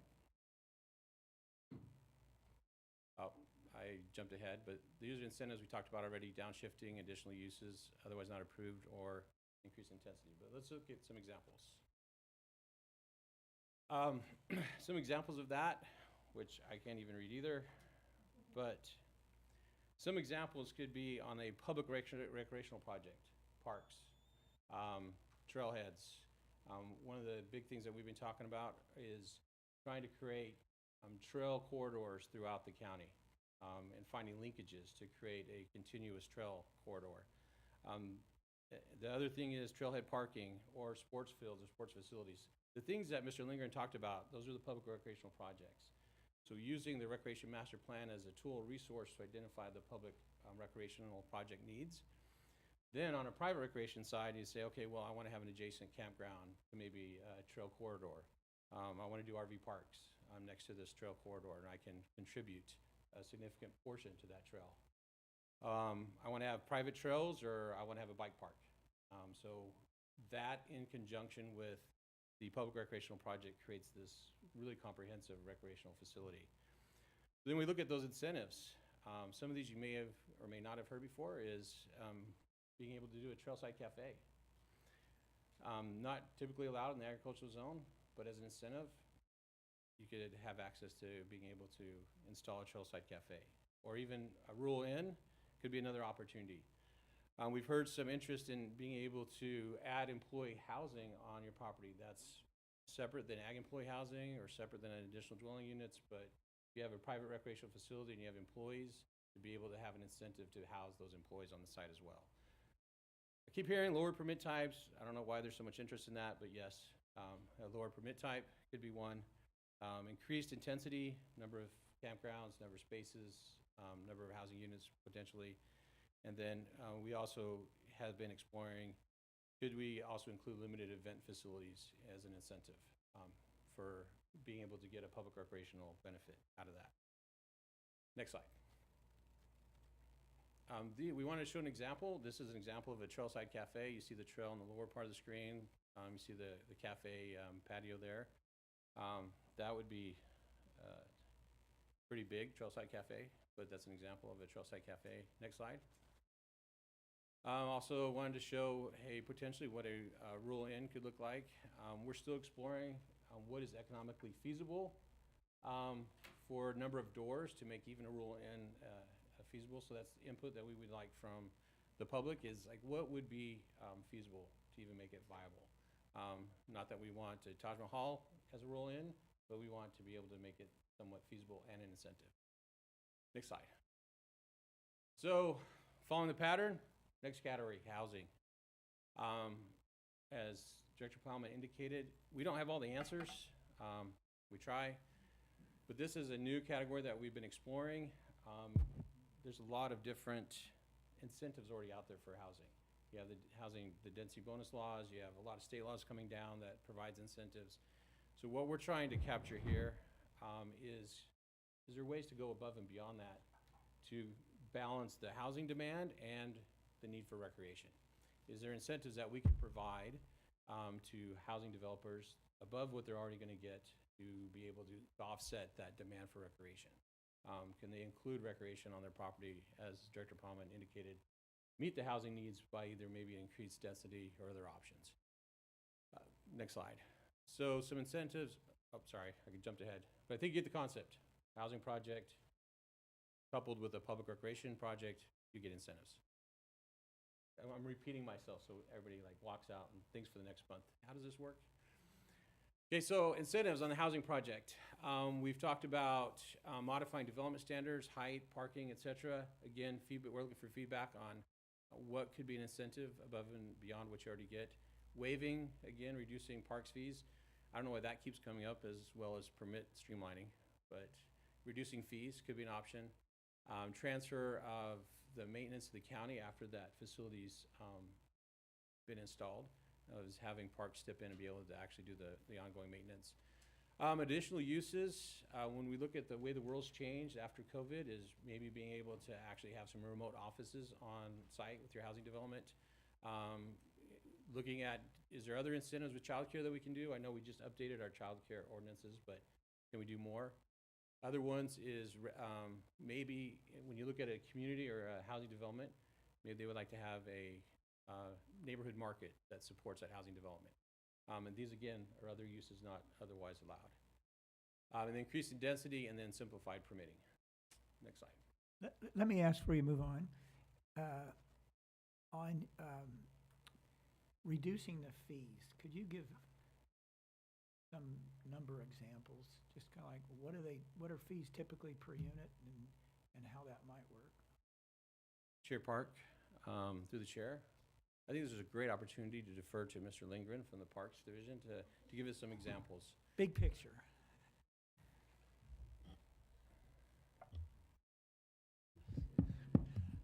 Chair Park.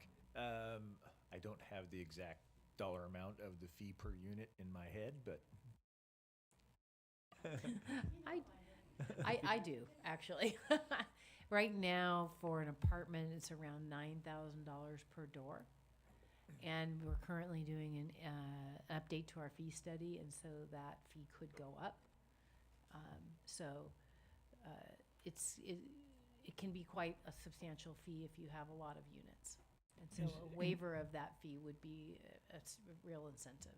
And so if somebody had 1,000-unit project in one of these big rezones, that's $9 million, right? And is the idea then to get that developer to build a park and then get a credit for land value and construction costs? That's how it works with the fees? Mr. Chair, so essentially I'm not exactly sure the detail of how it would all get worked out, but depending on the level of the recreation that's provided, then they maybe get a waiver of entire amount of fees. Projects can currently get a waiver even if they do private recreation, not a waiver, I'm sorry, a reduction if they do private recreation on site, because in theory that meets some of the demand that's going to be generated by those residents. But if you were going to do a substantial community park or neighborhood park, I would imagine that would equate to a potential waiver of all of your fees. Right, and then so what the public gets is a park on the ground. You can go feel and see, and it gets built when the development occurs. And that might be more meaningful to the public than knowing that there's some account somewhere that holds a contribution for some future use somewhere in the park district. Okay, let's Go ahead, Mr. Wilson. We want to show some visual examples, increased density or increase in height, either one. The picture on the left, my left. The other one is showing housing development that it's incorporated an adjacent trail to include a recreational opportunity on site. Next slide. Examples of housing projects. I mean, I know recently we just updated the ordinance for objective design standards for multifamily development, but we're looking at other opportunities. Again, how could they contribute to a public recreational facility?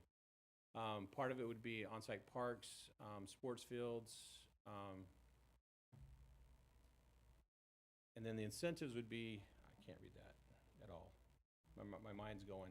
I have the longest part of this presentation, so it's like, okay. Well, that second bullet point's off-site, is that right? Yeah, so the other one is the idea that we're talking about with housing projects is sometimes there is some constraints when you're dealing with the housing development project to be able to do on-site park facilities. And so what the term that we've been using is either tethering, which means it's an adjacent or close proximity to the housing development. So sometimes the housing developer may have an opportunity to provide a park or collaborate with a nearby property to be able to create a public recreational benefit there. So they would be able to say, okay, we want to utilize that as the whole of the project was, here's our housing development, here's our public contribution that maybe an adjacent nearby property or a recreation facility, and they can have access to these incentives. So the goal is to try to meet this demand with the housing and associated recreational demand that may came out of that housing project to be able to create an incentive program so that everybody's being creative. Here's our housing development.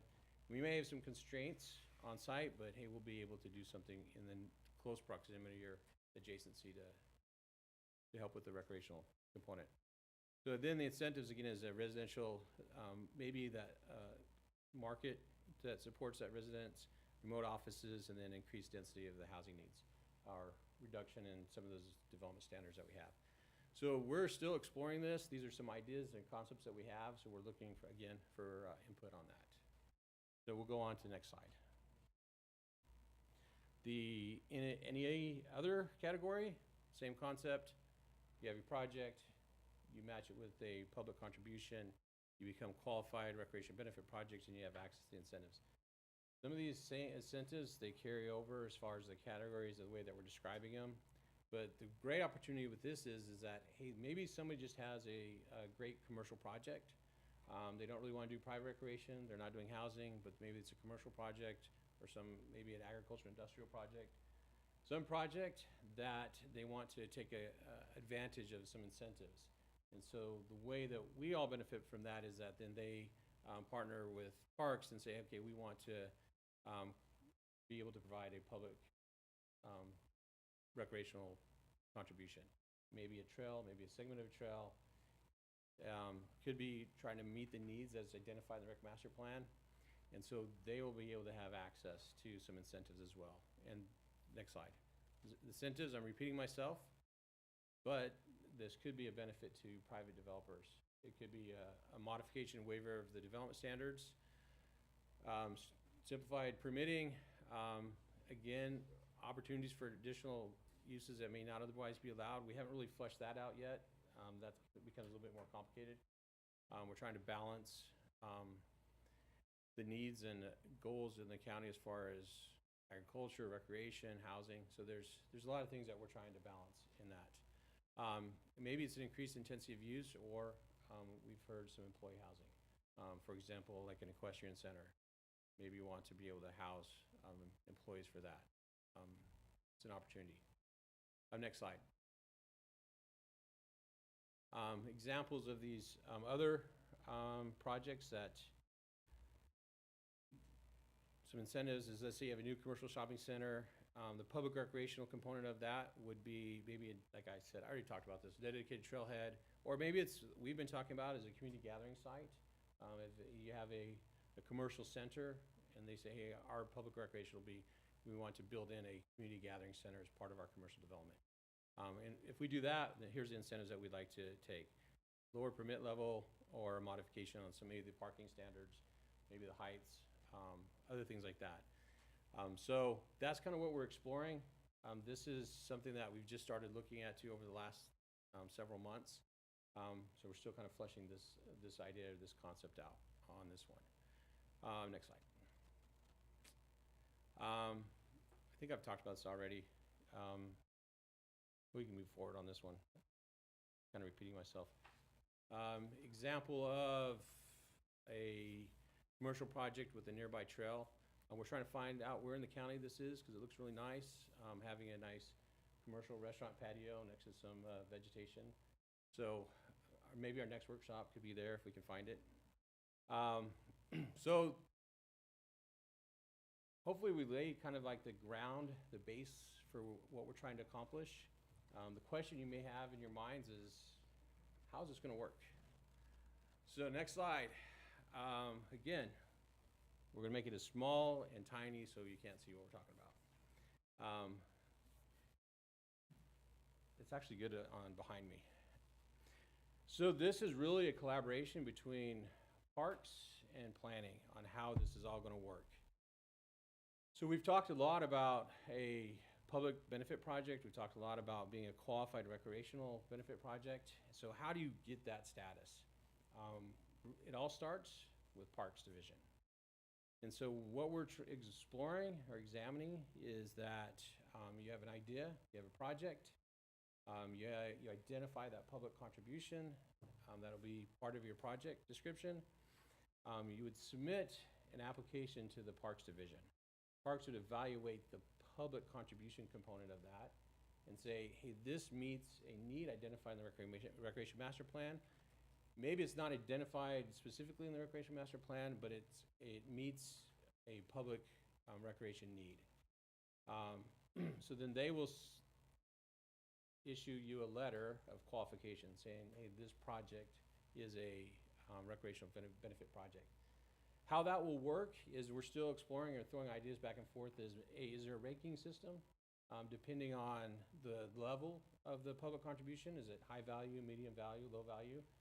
Depending on how that falls out, then maybe that equates the number of incentives you can take advantage of. Or it could be pass-fail and you say, hey, you're awesome, so you get everything. So we're trying to decide on how we're going to implement that. So we're looking for feedback on, is there ways that we could scale that and evaluate what that public contribution would be. Helping the developer side of it is we're trying to really push everything at the front end. So the planning development department would be there as, I would say, as a, can I say this, as a consultant basis with parks when we look at the incentives that are being incorporated in the whole of the project.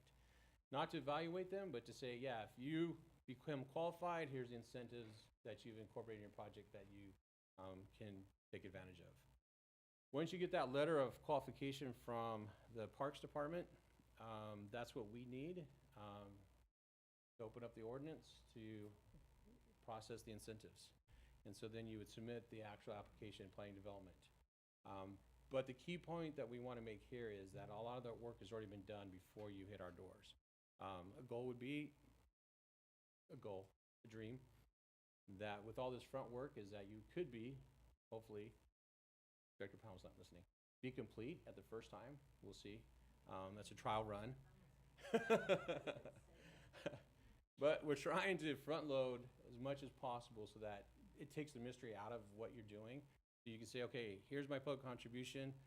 Based on what I want to do, I want all these incentives incorporated into my project. By the time you hit planning development, it's already been fleshed out. You're qualified as a recreation benefit project. You have access to those incentives that are already built into your project, and you know what the permit path is for the incentives and for the project. And so that's what we're working on.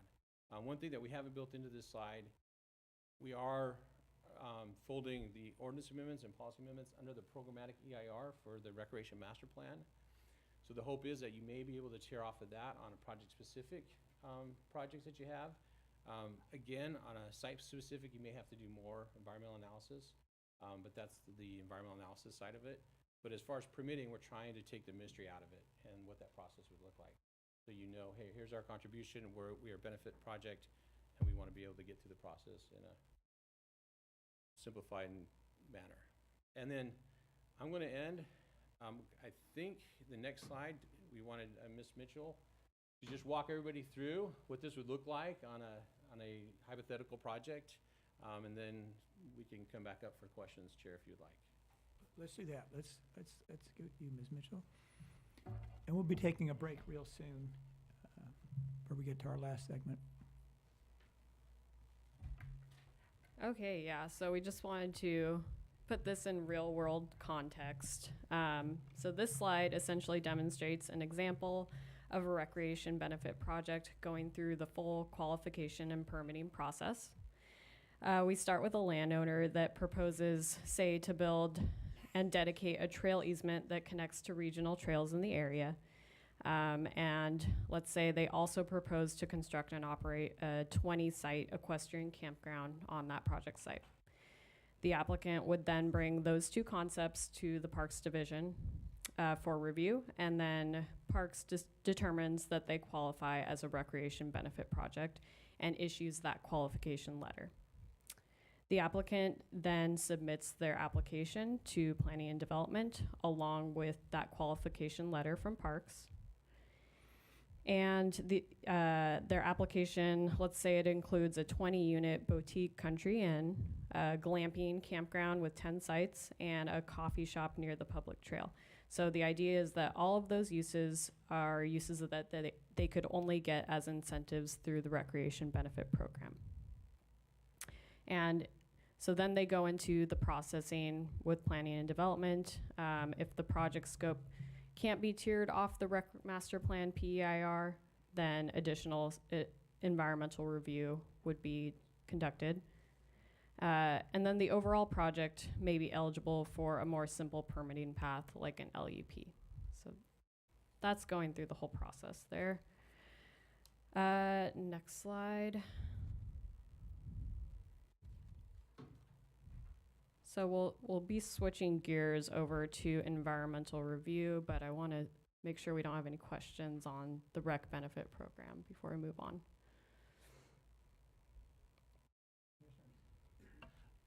I have a quick question, if I may. Sure.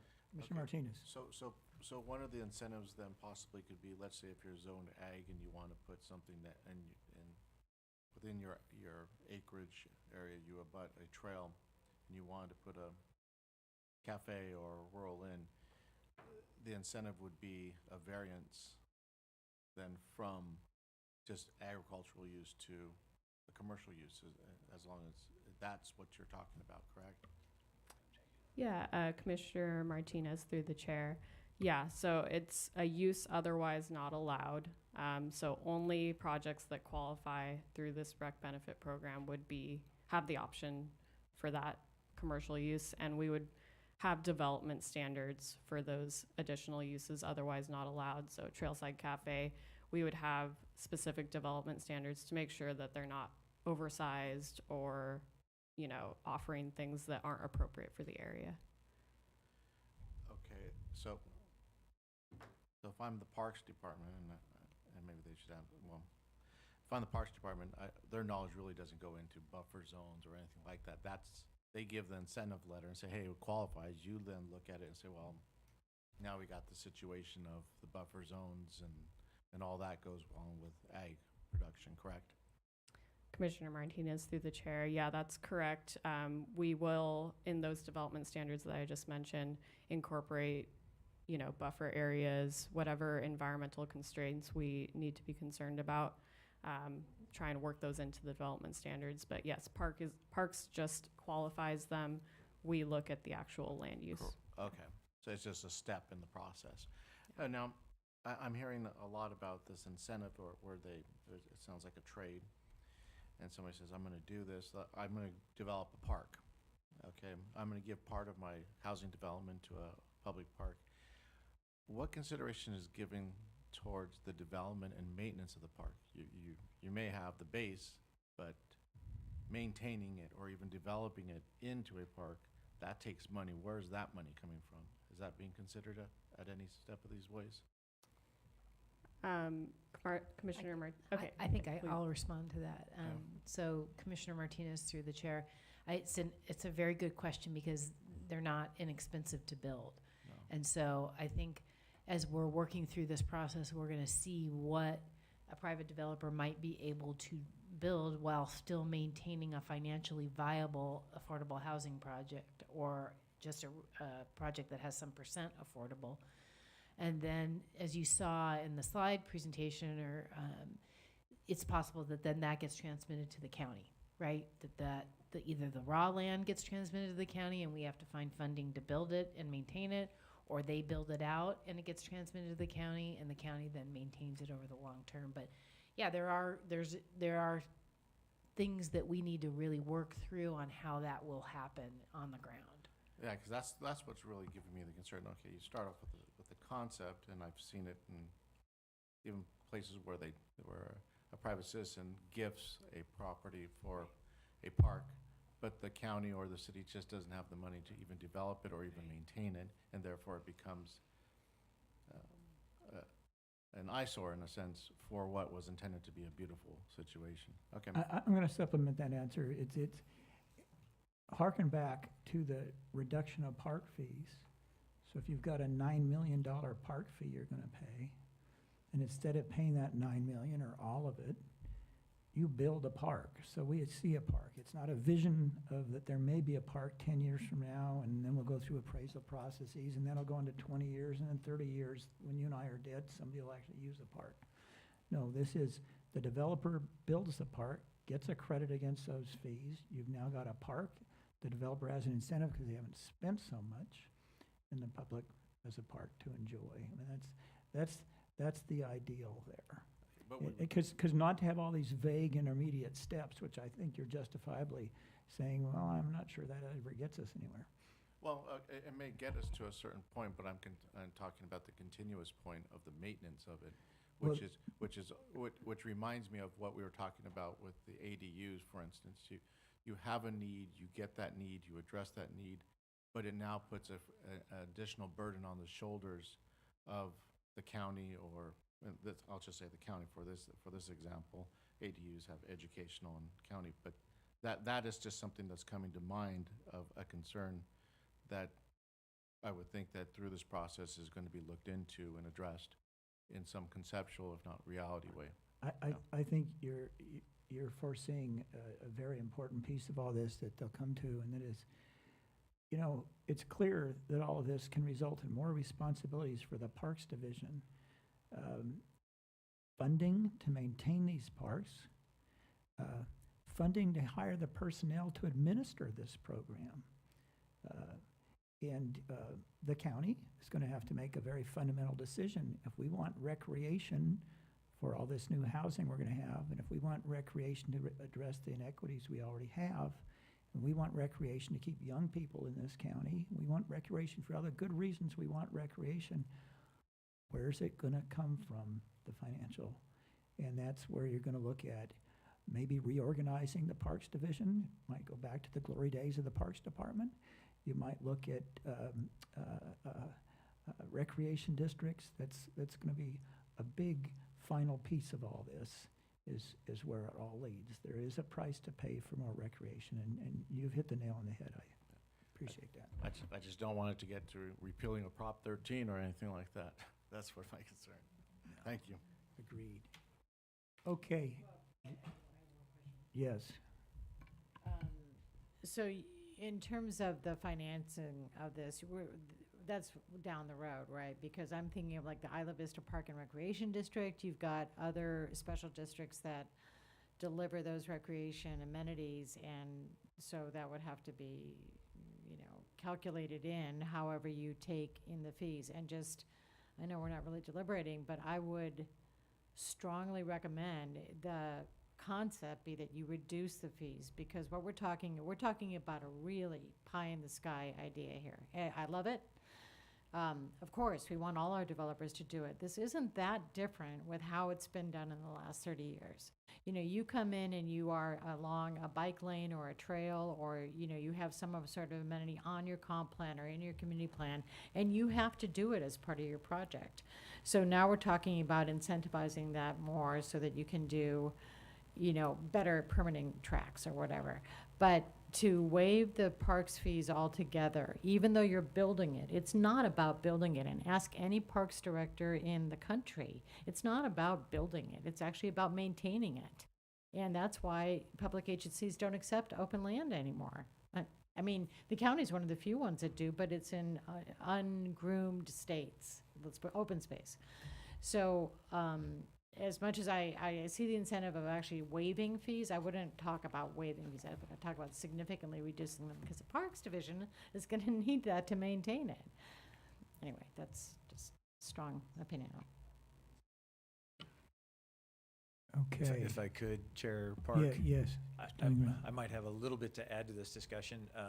If we use Orchid Community Park, which was built as part of Rice Ranch as an example, that park and a large open space area was dedicated, and the Rice Ranch development did receive a reduction in fees. I think a complete waiver of fees would be an extreme scenario where someone was building something spectacular and possibly offering to maintain it into perpetuity or something along those lines. But those are, discussions that can be had on a project by project basis if this program is able to move forward.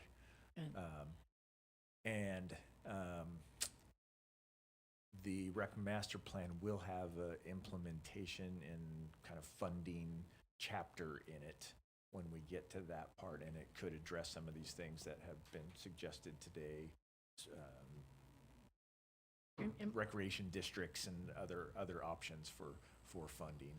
But the board will have to make a decision as this plan is adopted if they're going to support the Parks Division in the manner that's necessary to achieve everything that's laid out in the master plan. And Mr. Chair, just to add, the AB 1600 fees that are collected, from developers, they're not used for maintenance, right? That's for capital improvement. So their maintenance is a significant cost, but the fees that would get waived would not be going to that. Just something to keep in your mind. Yeah, thanks for that clarification. One tool you already have at your disposal is all your traffic mitigation fees, because every traffic engineer is posed with a similar situation where I'm building a whole bike lane. I'm building a class 1 bike lane as part of my frontage. Can't I get a credit in my traffic mitigation fees? So I know that most agencies have been in that boat. Anyway, talk to Kristen, and maybe there's a place to start. And it's worth remembering, isn't it, Mr. Lindgren, that what is it, something like 75% of your costs, your department, your division are generated, are borne by revenues that are generated by Parks Division? Chair Park, yes, that's correct. The Parks Division generates 75% of the revenues that fund our budget. Yeah. Some rentals from concessions, from use fees, from campground fees, all of those things combined. Pretty hard to find any other department that does that. Okay, well, we're about to switch to another section, are we not? Yeah, we'll go ahead, Chair Park, and switch over to talking about environmental review, how that's going to work for the full rec master plan, including these comprehensive plan and ordinance amendments. Okay, and, what we're going to do is take another 10-minute break. We'll resume right at noon, and then we have a relatively short section that'll deal with environmental review and timeline and some conclusionary remarks. We'll be done with the presentation. Then we'll face the question that I face every meeting as chair. Do we take a lunch? Do we not take a lunch? When do we do it? It seems to me with the volume of people here and those that were online, thinking that we can get all of our public comment done in half an hour or something would be unrealistic. So I think we're going to be looking at a lunch. But I'll want to have feedback from the commissioners and even the public. Be thinking about this while you're on break, because we'll address it once the other section's over.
Okay, we are returning to what is now our afternoon session of the Santa Barbara County Planning Commission hearing for August 30th, 2023, and we're at our last few slides of the presentation by staff. So, Mr. Lindgren, I think you're up to bat again. Is that right? Thank you, Chair Park, Commission. Thank you for those of you who stuck around for the last couple slides. Can we go back one more? I just want to enjoy the Ridge Trail at Point Sal for just a moment there. It's a really beautiful place, and this is one of the areas we would like to see expanded public access for a little more accessibility at Point Sal and the beautiful place that is. Thanks. Next slide.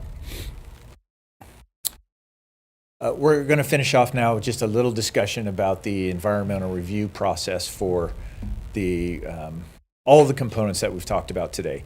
So the main pieces would be, completion of a draft recreation master plan, the amendments to the comprehensive plan and the land use development code, the zoning code, and once all of those are very well fleshed out and established, we can create the project description, which is the beginning of the CEQA analysis that will be in our programmatic EIR.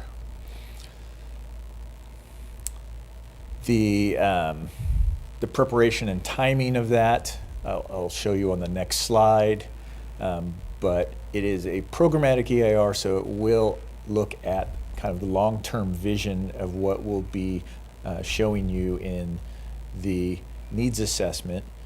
So it will identify some projects and some concepts, but it'll also be reviewing these changes to the comp plan and to the zoning code. Those will be really important for any of these private types of projects that have been discussed in some detail today. There is likely that some projects that don't fall completely within the scope of the programmatic EIR would require some additional environmental review. We can't possibly know every condition on every site and what kind of conditions are there. So it is very likely that some projects will have to require some additional review. So we just want to make sure that that is clear. This programmatic EIR doesn't clear every project that might come through, but there is also a very good chance that it will cover a lot of the details of some of the projects that we've been talking about today. And then finally, the environmental document will be able to be used to potentially tier off for any of those other types of projects that aren't fully covered in the EIR. Mr. Lindgren, let me ask you about the anticipated issue areas. What are some of the things that are most likely to come up in the PEIR? The things that we expect could be vehicle miles traveled as one area. And that's what we call traffic these days, right? Well, we used to call it traffic. Now we call it VMT. So that's one where we'll be seeing, potential for more people traveling in parts of the county where they haven't traditionally traveled. If they're going to a inn or some other new recreational feature that is outside of the urban areas. So the advantage of the PEIR, it'll look at this overall increase in vehicle miles traveled, if that does occur, for the whole county from these different recreational projects, correct? That's right. And that's an advantage to the developer because they're not having to go through that analysis when they get to their project. It's already been done in the PEIR. And we've actually already seen that, and maybe this is a question for Director Plowman. We've already seen that in the EIR for the Ag Enterprise Ordinance, have we not? That there's likely increase in VMTs? Sure. Commissioner or Chair Park. So because these uses are in rural areas, they will generate more vehicle miles traveled rather than developing a commercial project in an urban core where you have people that live near there, and that's a reduction in vehicle miles traveled potentially.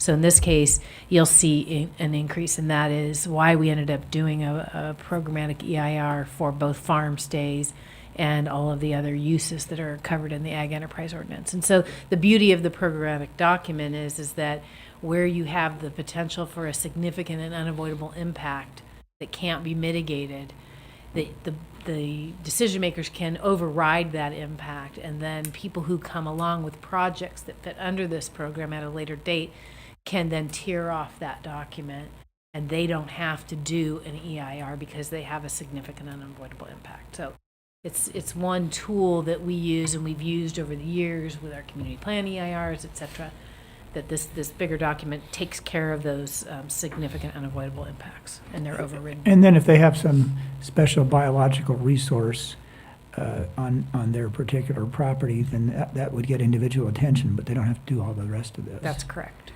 Okay, and also that's the whole idea of the development standards, is to mitigate some of these impacts, shuttle buses instead of individual cars, things like that, right? Yeah, Correct. okay. And the programmatic EIR is expected to benefit both public projects and private projects. So Right. there'll be a lot of projects that, we as a county may be pursuing, that some of the cities may be pursuing as a function of this process. And we expect that this will, speed up their delivery time, reduce the cost for both the public and private projects. So it's a great benefit to anybody who's interested in providing a recreation-based project, whether private sector or public.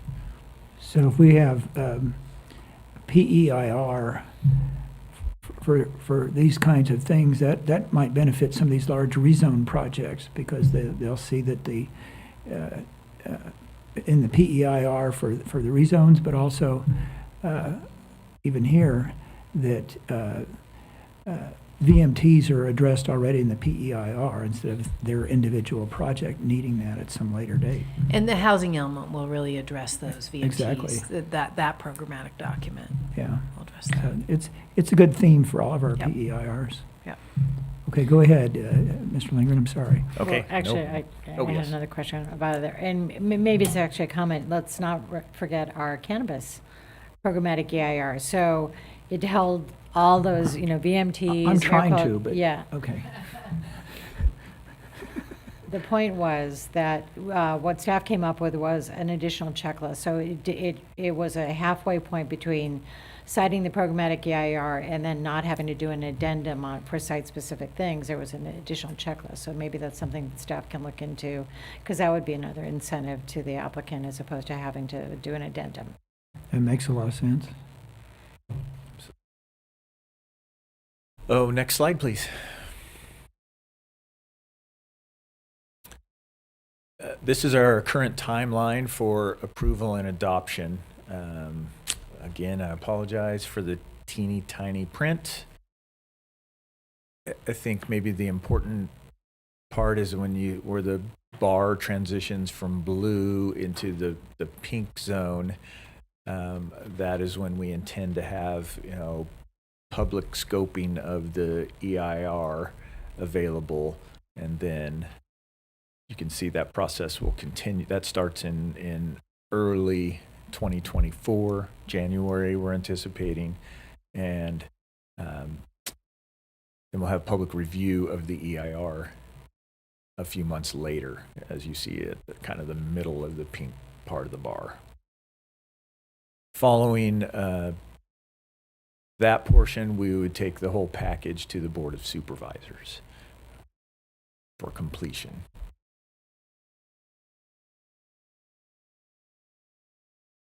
I don't think I will try and read any more of these details of this to you, so move on to the next Chair, slide. wait, I had one question on this slide, yes. because I have my reading glasses on. Yeah. And in terms of the process and where our humble little PC ends up, there is actually a little slide there. It says PC hearings amendments. So the comp plan amendments, that we talked about earlier. Okay, so that's late 20 or mid 24. Okay, thank you. In the LUDC, that whole ordinance package comes back here. And then we'll get into all the wordsmithing. Okay, got it. Yeah, Chair Park, Commissioner Bridley, yes, the ordinance amendments and the comp plan piece would come back to you in its final draft stage. Is that how you call it? Yes. And then that gets combined with the rec plan itself and goes forward to the board for final adoption. Mid 2024 next year.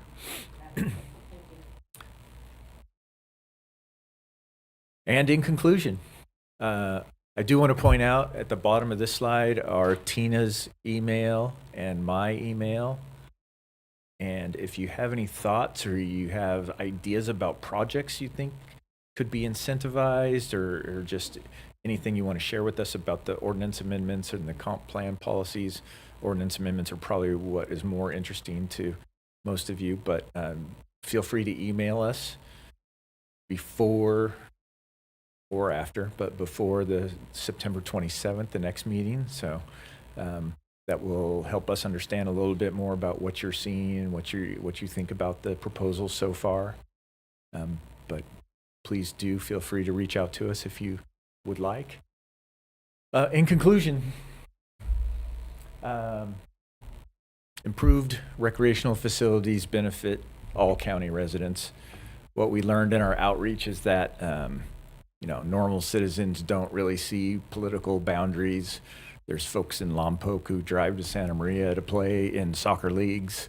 The people that live in Buellton and Solvang often use the Gaviota Coast as their beach.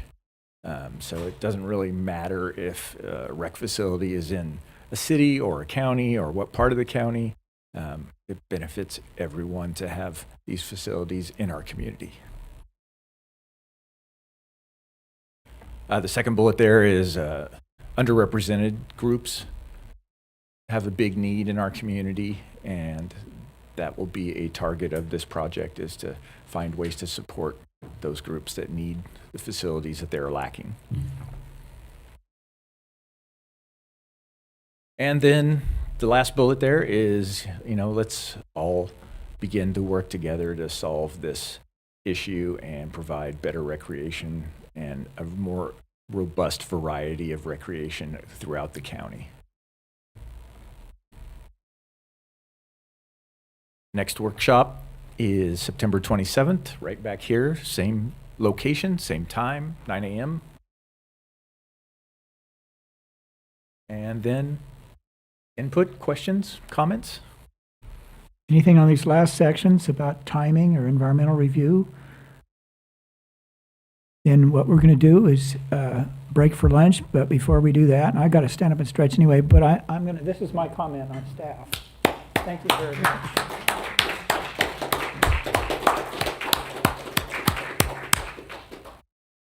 Okay, see everybody back at, let's say, 1:20, and we'll go right into public comment.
See, that's the one thing I have to do all day is press the button once.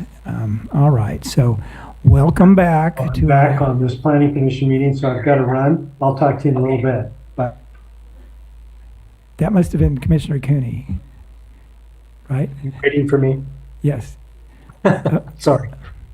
it's okay. So anyway, we're back to our afternoon session of the Santa Barbara County Planning Commission hearing for August 30, 2023. And now we're going to go to public comment. Now, we've had a lot of folks waiting in the room, and they've been waiting patiently for hours, even through our extended lunch hour. So I'm going to let you go first. We'll do everybody in the room first, and then we'll go on to those that are online. I think that some of the folks that intended to speak this morning, they weren't able to stay. So I'll call names, and people just need to let me know they're here. Kathy Rosenthal, I know she is gone. Let's see. Timothy Collins, is Timothy here? No.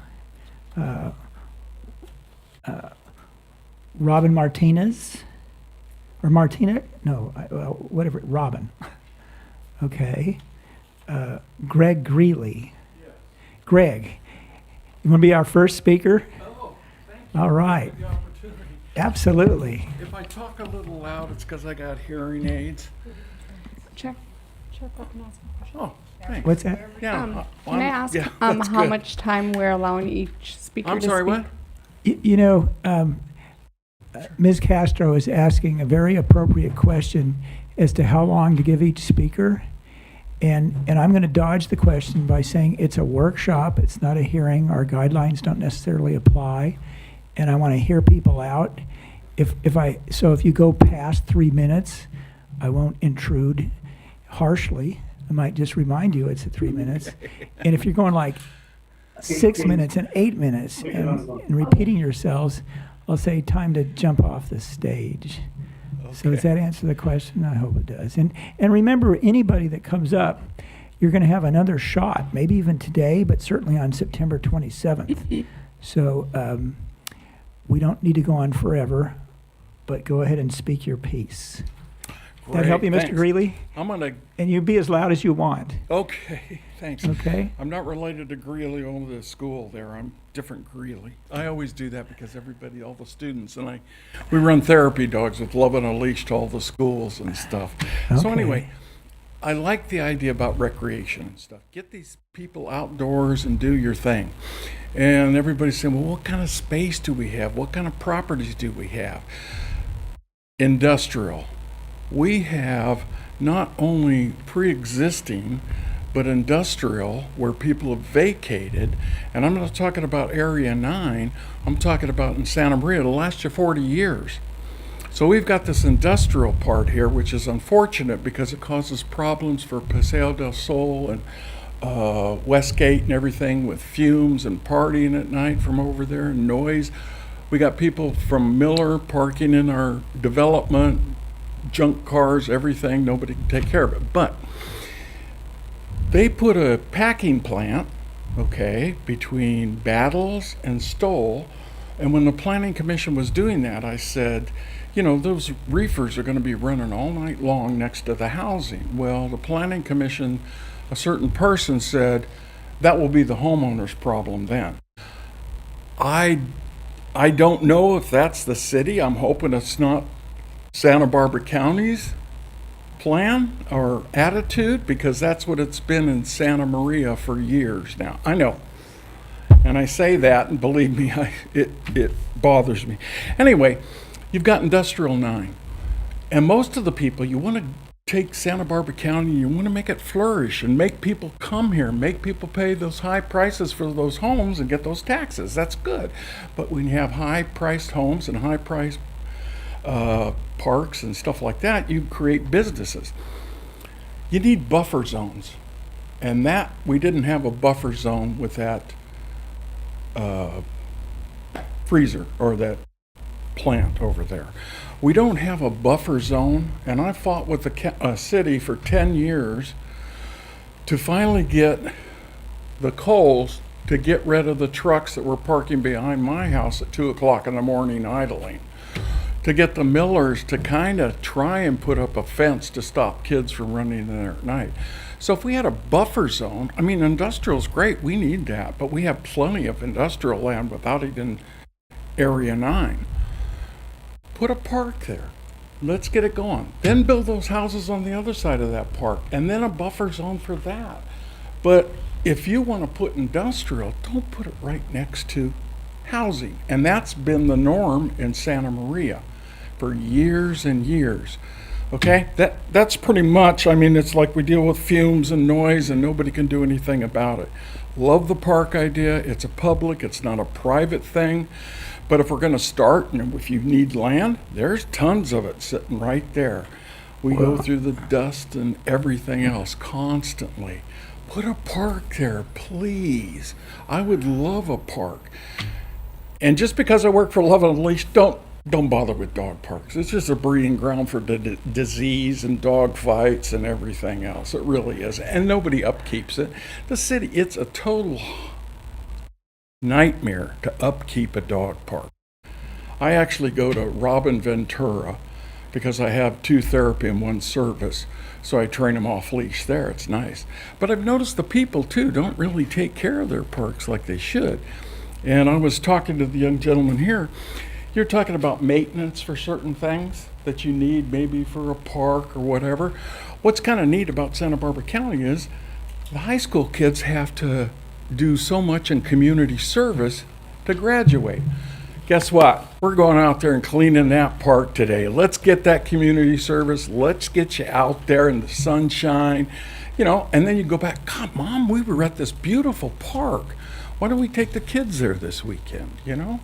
That's about it. That's all I have to say. Just a complaint. Thanks. And I think that's a good takeaway message is that when we're looking at places for parks, and even to some degree for housing, we want to maybe repurpose some of these commercial parcels that have giant unused parking lots and things like that. And it just might be that somebody's going to put in a large housing project, gets rights over one of those nearby parcels, and we wind up with a park that way. Certainly something to keep in mind. Appreciate Well, it. yeah. And because of A Street where it is now, Yeah. I mean, we have our palm trees, thank goodness, but if you're going to build something there, I've lived in different cities, different countries around the world, and usually they have meridians that aren't just 2 feet wide, but they're 10 feet wide with trees. And so if you put houses on the other side of it, it'll alleviate traffic also and things. A parking lot's great. I mean, they don't get in there and cause noise, you know. And they're I out of thought you their- were done. Huh? I thought you were done. I can't, I'm sorry. I said, I thought you were done. When you hear me praising your comments and all that, that's time to. There's no reset on here?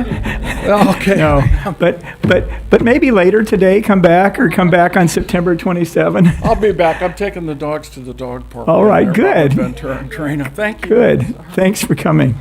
All right. Christopher De Felice from Lompoc. Christopher, you here? There you go. Hello, Chairman, Commissioners, staff, everybody. My name is Christopher De Felice from Lompoc Trails. We're a trail-based advocacy group. We believe in trail-based recreation. Directly correlates with a healthy, safe Lompoc Valley community. We have 88 acres of private land that we own that encompass the Santa Barbara County Park called Bodger Park. And we've been proposing to build mountain bike and hiking trails there since 2019. We are in strong support of the master plan. This will help expedite our process and help keep our costs down. I think our project checks all the boxes. Getting people out of their homes, trails close to home. It's definitely low income, high density areas. We're really focusing on Lompoc and that population to get them outside, get them away from their phones, their homes, and get them exercising. The site itself is extremely unique. It hits all the boxes in terms of topography, elevation gain, moonrises, sunsets, coastal views, city lights. It's beautiful. Again, we thank you guys for working so hard on this.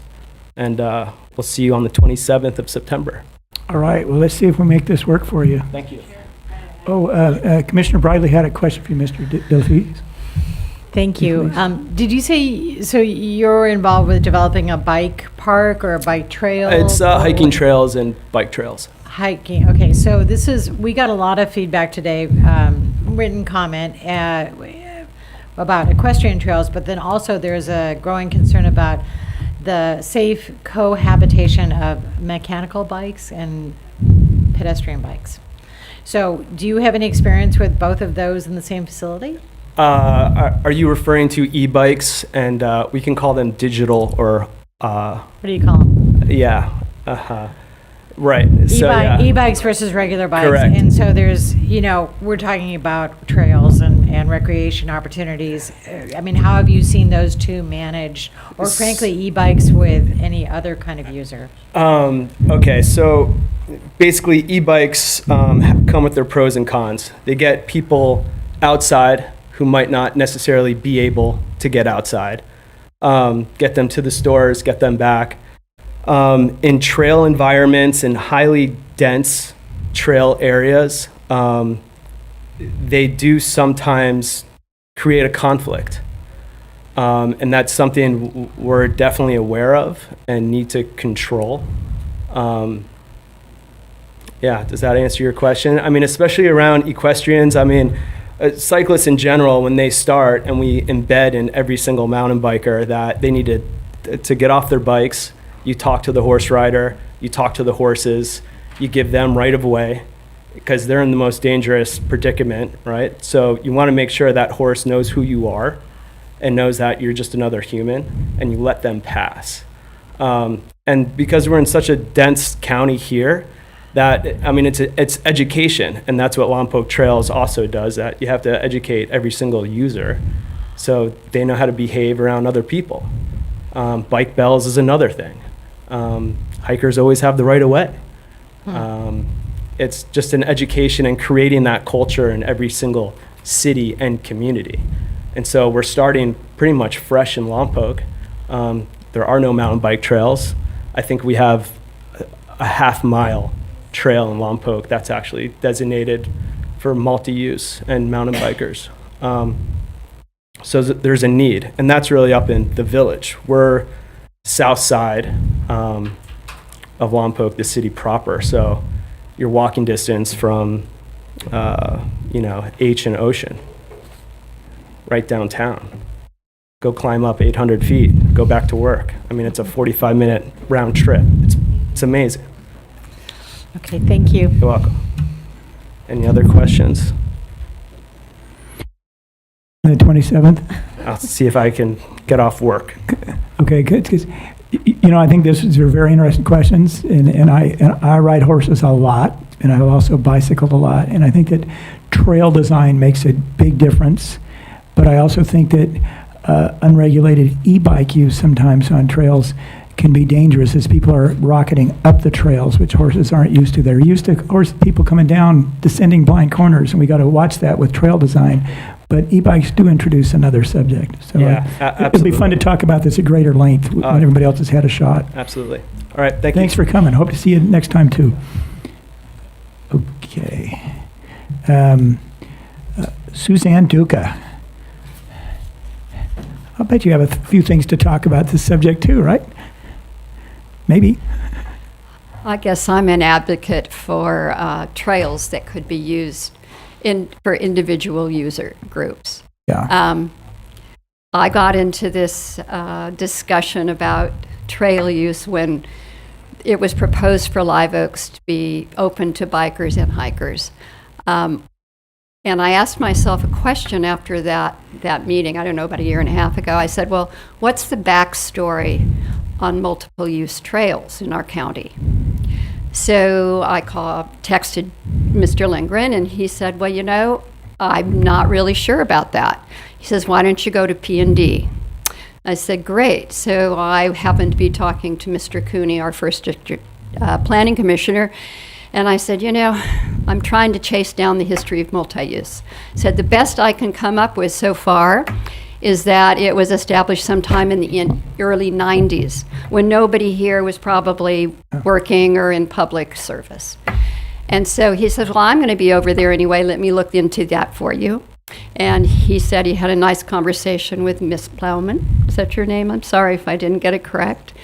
And that you did a little search and you could find no ordinance, which then made me say, well, we have 7 community plans that are all based on a policy that has no ordinance attached to it, which means there's never been a public hearing or public comments on multi-use trails in our county. Think of all the decision-making that has gone on since the early 90s based on a policy that you have never looked at, never talked about, and never allowed the public to talk about. So that's just a thought to keep that in mind. So I have about a year ago started to go to the CRATAC meetings, hoping that CRATAC would look at this issue and come up with a solution. And they have, and you've probably have received their recommendation that you will look at and talk about and get public comment on before it goes to the Board of Supervisors for their input and either approval or amendment of some sort. So I just wanted to come to you in case there was anyone here who wasn't aware of the background. So probably, and this is my guess, we have a policy because someone in the Parks Department in the early 90s, and we still do this, we correspond with the Forest Service. We co-manage in a sense because those two systems, they run into each other. So why not? It's like common sense. And even though it made common sense at the time that the person in the Parks Department, if it was the Parks Department, made this policy, nobody ever got to talk about it. So I just thought it would be historically interesting for you to know what happened and what's behind multi-use trails. So 7 community plans have discovered to their own experience that they don't work. They all have case by case written in these 7 community plans.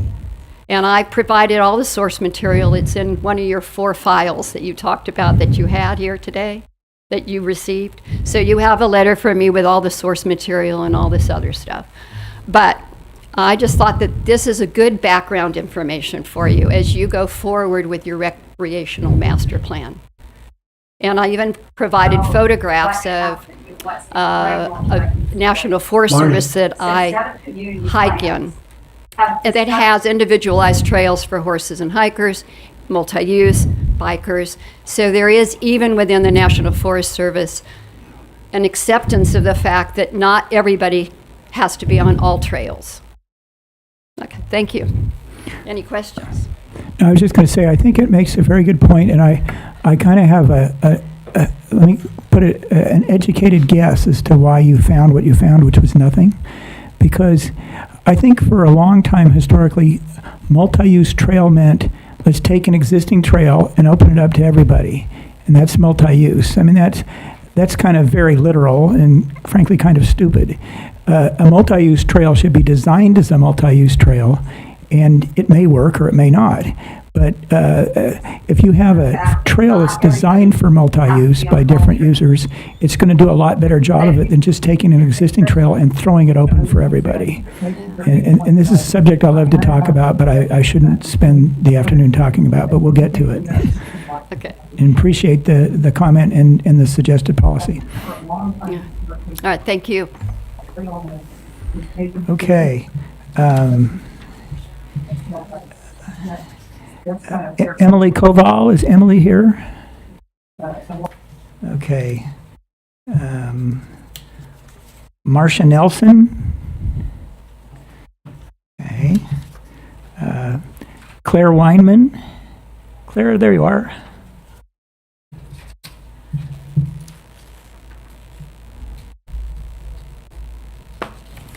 Hello, good afternoon. I am Claire Wyman with the Grower Shipper Association of Santa Barbara and San Luis Obispo counties. We remain engaged in these various moving parts and trying to understand how everything fits together.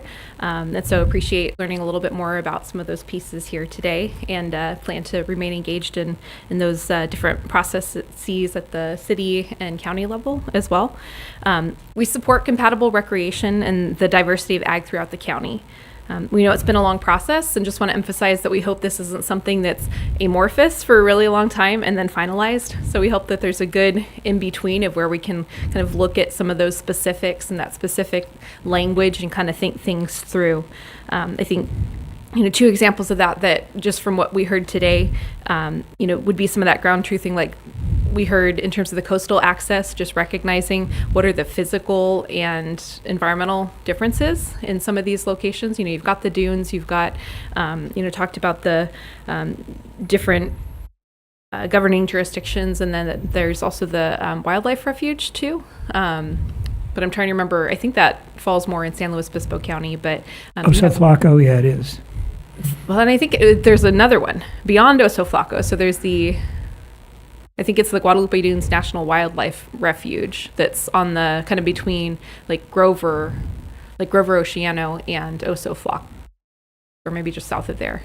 So great examples of there's, unless we want to become Dunites, which would also be awesome and different, but just recognizing some of the. I know that you. He doesn't want me to be a Dunite. That's okay. I'd get sunburnt anyway. And then also just wanted to just recognize, again, if you're looking at it from a map, the section between Guadalupe and Santa Maria, in terms of why there isn't recreation there, it's because there also isn't kind of the residential. It's more agricultural production. So I think that's why having ample time to kind of go from and I know that the survey process was really important in that, and kind of looking at these things, but making that connection between what you see on a map and then kind of what the ground and local conditions are too. So I did have one question that I hope we can hear about a little bit more, about using the Ag Enterprise Ordinance as a baseline. Just want to make sure that we understand what that means, because that's one of those things that you just kind of say it, and then 2 years later you're like, wait, that was important. So that would be a question if someone can help me understand. I will, because I'm the one who started using that term, and it's real clear, okay, once somebody describes it for you. The Ag Enterprise Ordinance will give what a lot of agricultural landowners have wanted, is some uses beyond simple agriculture that might help give them a stream of income. And the idea of this ordinance is to provide authority to have these uses with minimal permitting, okay? Zoning clearance may be an LUP, okay? And if you set a level of use, like say 20 campgrounds for 100 acres of Ag 2 property, we need to know that in order to judge what's an appropriate incentive for the Rec Master Plan. We saw some early drafts of the Rec Master Plan where the number of campsites that would be offered as an incentive for providing a public trail were less than would be allowed under the Ag Enterprise Ordinance. So there needed to be coordination so the incentives actually are incentives. So that's what folks are meaning when they talk about it being a foundation or a baseline. Okay, so we're not talking like CEQA existing conditions or anything like that. It's kind of like the floor. We're talking. Great. Okay. Okay. Yeah. Thank you. And then again, just in closing, our main focus is ensuring that there is compatibility between ongoing production of agricultural use production and these new recreational uses if they do move forward. Also heard some more details today that we want to think through really carefully in terms of like the childcare, for example. That's something that can be very prescriptive standards with the technologies and materials that you can use, especially if there's like childcare facilities involved. So I think just really want to think that through, and I think really look at some of those specifics as they come out. And it's one thing to have, and again, just to emphasize, there's places where this is a great fit and really makes a lot of sense. Just also want to be cognizant of those situations where, maybe you continue to have somebody with kind of an intensive agricultural use next door, and now you've got your campground, and then you've got your glamping that people are paying hundreds, if not thousands of dollars a night to go, and they're complaining because the cows are mooing, or you're night harvesting your vineyard, or doing agricultural operations in Santa Maria during the night because that's the only time when it's not windy. So I think those are some examples. Again, just really want to be cognizant of that, and that we remain available for providing more specific comments as that language becomes available. And thank you for your engagement in this. Appreciate your comments, and I remember the workshop we did with the Grower Shippers Association, which was really fruitful. Oh, what a horrible pun, but it was.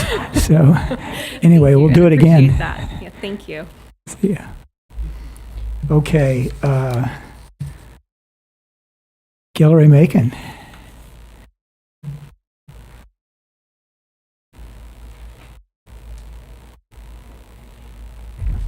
Hi, good afternoon.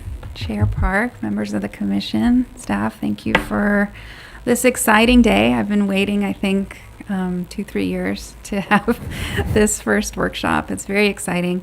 Want to start by thanking Chair Park. You've been very dedicated to this, and I really appreciate all of your time and guidance for all the outreach to landowners for buy-in to this program. And I have to say, I'm working with probably half a dozen landowners, and they're all very excited, and we're very appreciative of where we are now, and it's you're going to get a lot of buy-in for the program, so time well spent. And I'm happy that Tina Mitchell is involved. She's fantastic. Just throwing that out there. We all agree, by the way. I did have a couple questions after reviewing the presentation. They're not in any particular order. So the public-private projects, do they need to be referenced in the needs assessment, or can the applications provide their own needs assessment, or how does that work? Is it all going to be sort of laid out in the rec master plan, or I'm just curious how that works. And I'll go through, I think, all of it, and then we can. Well, maybe we should do one at a time. Mr. Lindgren, I think that's one for you if you can do it. Thank you, Mr. Chair. The public component should reference the needs for that planning area. There can be some, I guess we call it negotiation or some flexibility there, but that is the intent, is that the public component would tie back to a need in the recreation master plan. Okay, so there was a survey of all the needs, right? So let's just say trails. So does it need to be trails within a planning area that needs trails, or can you propose trails because that is a need? You can propose trails. Okay. Because that is a need. Yeah, if I can just add, I think, there are some communities that have a greater need for ball fields, but all of our communities need pretty much everything. Wouldn't you say, Jeff? Yes, I think that's fair. Okay. Yeah. They all want everything and, Yeah. and are lacking. Yeah. Okay. All right. Let me answer that in a different way, too. This is mechanical in the process. Is when you're filing that initial application that'll go to Parks, and you're identifying a public project to which your developer will provide a substantial in-kind contribution, then the first thing you look for is a reference to that particular need or trail, if it's specific, in the master plan or a community plan or elsewhere, some other plan. If that's not there, then you reference something that's a general need that's identified in the needs assessment portion of the master plan. And if it's not there at all, okay, so you don't have anything you can refer to, then you simply make as most convincing argument as you can that there is a public need for this and that you're making a substantial in-kind contribution to it. And so it's just part of that beginning process. But at least we're not leaving the developers out there to propose what all the public needs are. We're going to propose them as well as we can. But if a developer has another idea, let's hear it. Okay, Chair Park, thank you very much, everyone. I might just add that we want this program to sustain for years. So we also understand that there are types of recreation we have not even envisioned yet. 10 years ago, nobody was talking about pickleball. Now it's the greatest thing ever. So we want to be ready to pounce if some of these new types of recreation options become a new trend or a new thing that the public is interested in. So want to do leave that opportunity available. Okay. What's your next question? Next question. More of a comment. As part of the changes to the different community plans and codes, I'd want you to consider changes to the uniform rules for properties in Ag Preserve under the Williamson Act so that they're all compatible uses, because a lot of these ag zone properties are under contract. Yeah, we need to do that under the AEO as well. Yeah. Okay, great. I was curious about the timing for the. I still haven't seen the chart. I was curious about the timing for the coastal zone ordinance. Does that have to go to the Coastal Commission? Does that trail after the Board of Supervisors adopt, or when does that happen? Yes, Okay. it does trail, and usually it's about a year and a half after. Okay, so That's the wherever kind of that time. timeline was, and then plus Yep. a year and a half. Yep. Okay. Unfortunately. Okay. I mean, maybe it'll go more quickly, but it takes quite a long time to get through that process. Okay, thank you. I did want to tell Jeff Wilson that yes, simplified permitting is a need. It is not just a rumor. Everyone would really appreciate that. We haven't seen the tables, but I understand that some projects, if they're going to be still intense, but with an allowed use, but are still going to be intense, would still qualify as a CUP as the permitting path. Will the findings under the CUP be modified, or is it still the same findings for CUPs? Yeah, no, we haven't actually gotten to that level of detail yet. So we will look at that and consider. I mean, I'm supposing you're talking about the comfort and convenience right finding, and I don't know yet. Okay. I don't know. I mean, that is a finding that a lot of people value in our community, but I should say that the state is telling us we can't use that finding anymore for housing. Because it's too subjective, but thank you for making that remark, and we can take a look at it.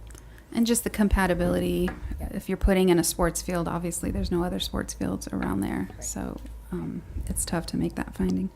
Well, I can tell you, it has been a subject of some long discussion. And one thought is that if you are referring to the rec master plan or some other community plan or something that designates a site as an obvious place for a ball field, I'll just use that example, then the thought is that maybe it should be an easier CUP process, because CUPs, their findings, this may be a surprise to us in the Planning Commission, they're not part of the 10 Commandments. They're not in the U.S. Constitution. There's something by county ordinance, and finding 2.1.5, which is the one you're talking about. Maybe you shouldn't have to make that finding for a site that's been designated in an approved plan as a desirable site for that use. And that's just something that'll get further looks. Okay, great. Thank you.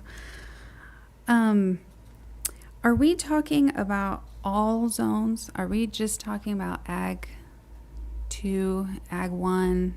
I guess I saw other projects or other, shopping centers. So is this is just all zones, everything? Is that, I just want to get that clarification. Yeah, we're looking at most zones at this point. There might be a few outliers, but yeah, it's not just ag zones. Okay, great. Is there any timeline? This is my last question. Is there any timeline for the qualification process?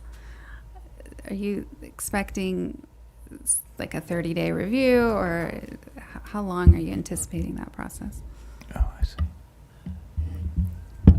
I think it depends on the level of detail that comes with the proposal.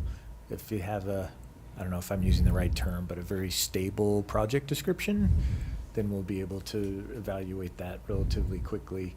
But Parks will only really be looking at the public project component of it to understand if it is of high value and interest to the public. Okay, I'll save my follow-up questions. I'm gonna point out that question has received a lot of discussion as well, because this is a multi-department process. We're trying to come up with the very best answers and have solutions that really work for people. And having precept numbers for how many days it takes to do this step of the process and that process can be threatening internally. On the other hand, we can at least go for simplified processing because it is more simple, okay? It's without a doubt going to be faster. So we're trying to get speed that way at least. I mean, we'll revisit some of these other ideas, but at least we've got consensus among everyone that's been involved in this that going simple should help with the speed. Okay, that helps. Thank you. Thank you, everyone. All right. And then I only have one more speaker, Mr. Wilbrandt, from the audience. Do we have anybody else that I've missed? Okay. Mr. Chair, members of the commission, I'll try and be really quick. I just want to say thank you very much for having this process, for doing this workshop. I want to thank both the planning staff and the park staff. I've been doing this for 35 years. I think this is the best beginning of a long-range planning process I've ever seen. And having your commission give input and hear from the public before the environmental review document is kicked off and then completed and locked things in, I think is a much better way to do it. And I would like to commend the Board of Supervisors for allowing you and your staff to go through the process in this way. Thank you very much. Oh, thank you, Mr. Wilbrandt. I'll bet you'll be back on the 27th with a few more comments, won't you? We'll book you. Okay. All right, let's go to the folks that are online, or whatever we call that. And I have no idea who they are or what order they're in, so I'm going to turn it over to Ms. Castro to cook that recipe. Okay, Chair Parker, it does look like we do have people online. If you are online and wish to speak, please raise your hand, and I will go into order. First up is Anna Citrin, followed by Emily D. Fed.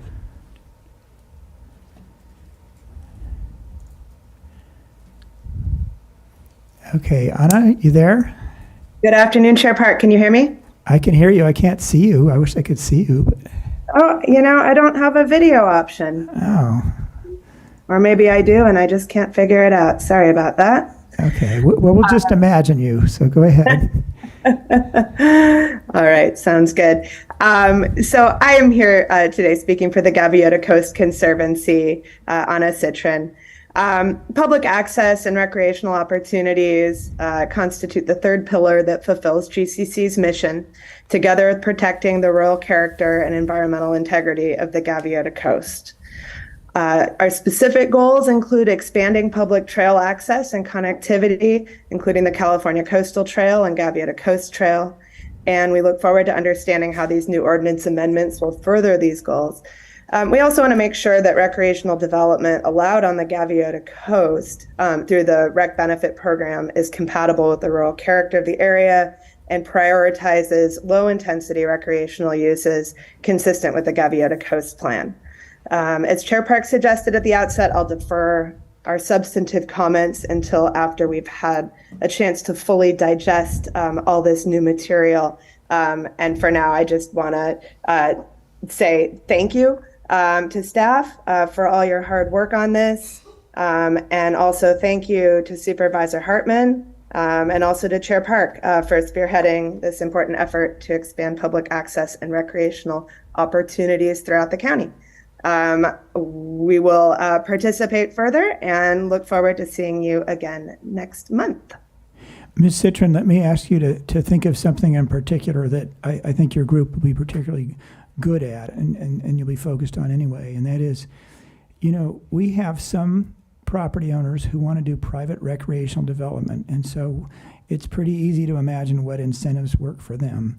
And we've got housing projects where people want to build housing, and we can imagine incentives that work for them. Kind of the tricky part would be some of those large parcels on the coast that are within the GCC's kind of purview, and what incentives would be appealing to them.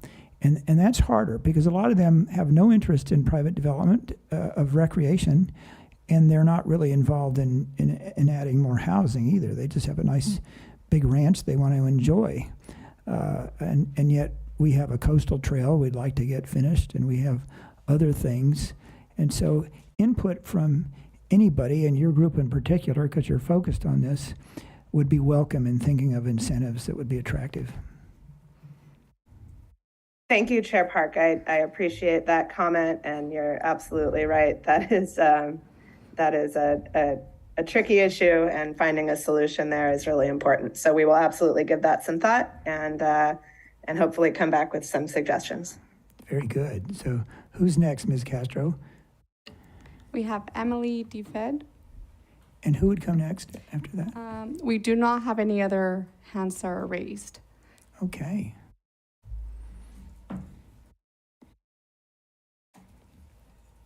Emily, are you there?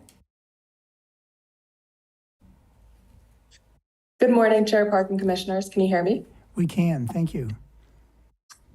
My name is Emily, and I'm here today as an athlete, trail advocate, and fellow citizen who's passionate about sports and recreation in our county. I currently attend UCSB, where I've been a part of the Ultimate Frisbee team, the triathlon team, and served on the leadership board of the running club and other student organizations dedicated to sports and recreation. Like countless other members of our community, I'm extremely concerned about there being enough facilities for sports and recreation in the future, which is why I'm here today to ask you to make these issues a priority, because recreation has a profound impact on our lives and communities. These issues are important to me, not only because of the impact sports and recreation have had on my life, but also because of the implications these opportunities have on our community and society as a whole. I urge you to prioritize ensuring that everyone, regardless of their background or socioeconomic status, can enjoy the benefits of recreation, because these spaces are a crucial component of public health. And the policies you enact today can help bring sports and recreation facilities to communities that have been underserved in the past. Ultimately, the policies we produce today will shape the future of recreation, not only for current county residents, but also generations to come. And for the sake of the well-being of our communities, I encourage you to recognize the urgency of preserving and expanding these vital assets. I think that we must put the maintenance, development, and accessibility of recreational opportunities at the forefront of every policy we enact, because it's abundantly clear that recreational facilities are not just critical components of a fulfilling life, but also the lifelines of our communities. As you create policy that will impact generations to come, we must remember that recreation should not be a luxury because it is a necessity. For this reason, I encourage you to make it accessible to all, and I believe that accessibility can be improved by rethinking decades-old land use policies that do not encourage recreation. I urge county representatives to protect, enhance, and expand these facilities that will have significant implications for the well-being of current and future generations. In doing so, we can provide a better, healthier, and more connected future for all. And I thank you so much for all the work that you've been doing on this. Well, thank you for speaking, Ms. DeFed. I think you can gather from what you heard today that we're extremely interested in the input from young people of what recreational needs they want. And I don't presume to know where you live or spend time, but if you spend much time in Isla Vista, I would hope that you come back on the 27th and comment on some of the particular things we proposed. You might have noticed that the 4-story building that we had photographed there is in Isla Vista, and be good to hear, is that working or not, that kind of thing. So thanks for appearing today. Thank you. Okay, do we have anyone else? Yes, we do. We have Mark Wilkinson, followed by Michael Hecker. Okay. Mark, give it a shot. Thank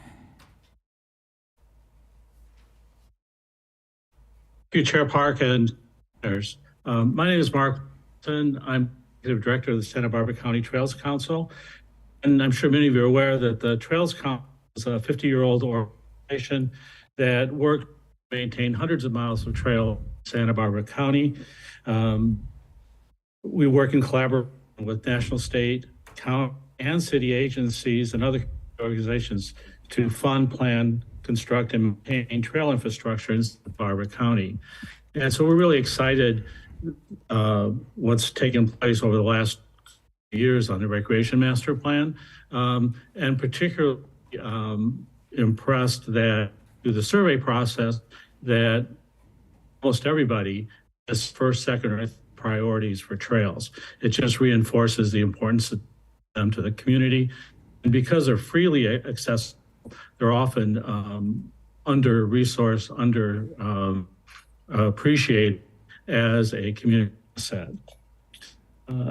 We'd like to be sure that we take this opportunity to thank the County Planning Committee, the County Community Services Department, Park Division, the County and Development Department, and of course the Board of Supervisors for the vision and the exemplary work that has been done so far in creating the Recreation Master Plan. There's a few points we're confident that over the course of this process they'll happen, but I'm going to state them just for the record. We would like the amendments proposed for the county's general plan and zoning ordinances to include strong policies that make any new parks and trails easier. Won't think they're easy, but in fact, if you're actually doing the work, it's quite difficult to put a little dirt track on a piece of property. Oftentimes, the cost for the planning and permitting is a third to a half of the overall project. And for some other project to have the planning and permitting costs to be that large amount of the overall project cost unrealistic, but this happens all the time with projects. We'd like the permit requirements and expenses for new recreation facilities to be lower, reduced, made easier to happen, especially in the context of our experience in trails. We would like to seek desirable incentives for property owners and developers to provide new parks, recreations, and trails. I'm particularly impressed with what is set up in King County, up in Washington State, and what counties are doing around the country in order to create incentives is on your radar. That would help have a good program here in Santa Barbara County. And then we work closely with the County Parks Division and really like to empower to do more, particularly on all the recreation proposals has been mentioned here today, and we're acutely aware that quite often they're assigned new tasks, new projects, funding go along with it. So I think it's important that we keep that in mind, is that as we add recreation facilities, is that support for county parks is also increased. And then we'd like to have some assurance that there's a noticing process in coordination with recreation service providers, including sports league, groups, and recreation folk organizations. We're not, everybody's willing to do this. It's very difficult on sides. Reaching out to organizations is not an easy task, and keeping them aware of what's going on is a challenge, but I think it's very important that it be done. And then lastly is to provide a focus on parks, recreation trails, all new residential development to serve all members of the public, including disadvantaged communities. As the population grows, the demand for recreation will grow with it, and open space is a limited commodity in our county. So we need to make plans that address those kind of issues for people moving into new housing. So I just wanted you to know that we strongly support the amendments for the county general plan, zoning ordinance designed to strengthen policy frame for promoting and developing new parks, trails, and recreation. And I hope to see you in person at your next event. Thank you. Thank you, Mr. Wilkinson. I look forward to seeing you then as well. And I particularly appreciate your point that even for nonprofits and government agencies, some of the regulatory hurdles have been nearly unstoppable, whatever the verb should be. I try to use a nice word. So our efforts to make the construction of recreation facilities is not just for private developers, but for our public. And for those who don't know, the Trails Council, and in particular Mr. Wilkinson, are responsible, and I mean in a good way, deserve the credit, for the Barone Ranch Trail, which is, if you haven't been there, you should go to it. It's got great parking, great access. It's a very central location. And it's an example of our modern engineered trails with better sight lines, better contours, better grades, better track widths, and it goes all the way to the top. It's really our best front country trail, and you need to see it to believe it. So thank you, Mr. Wilkinson. Look forward to seeing you in September. And I think it's Mr. Hecker's next, is that right? That's correct. Well, speak up, Mr. Hecker. I know you have an opinion or two.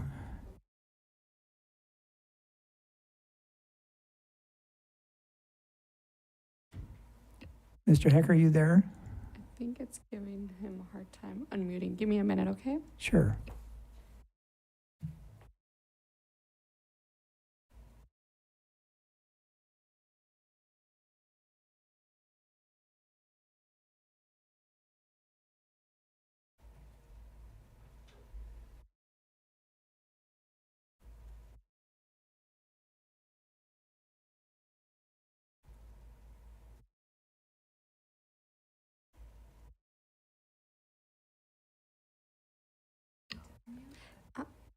Mark, if you can you please dial star 6 to unmute?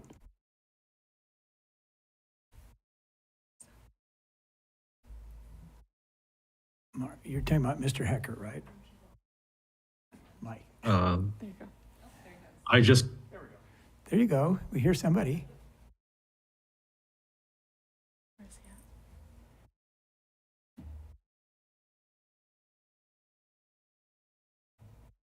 Yeah, this is Anna Citron again. I just got a request to Oops.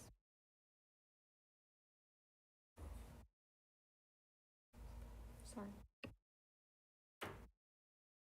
I apologize, Anna.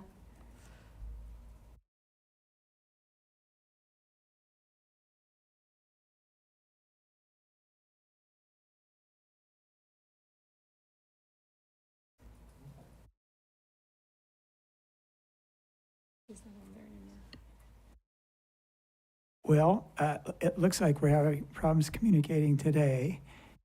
Can staff tell me whether the odds are good we'll be able to do it in the next minute or so? It looks like we lost Michael Hecker, so. Okay, well, I do want to ask the other people online to see if they do want to speak, to dial *9 to raise their hand and *6 to unmute if they're on the phone. and do it immediately.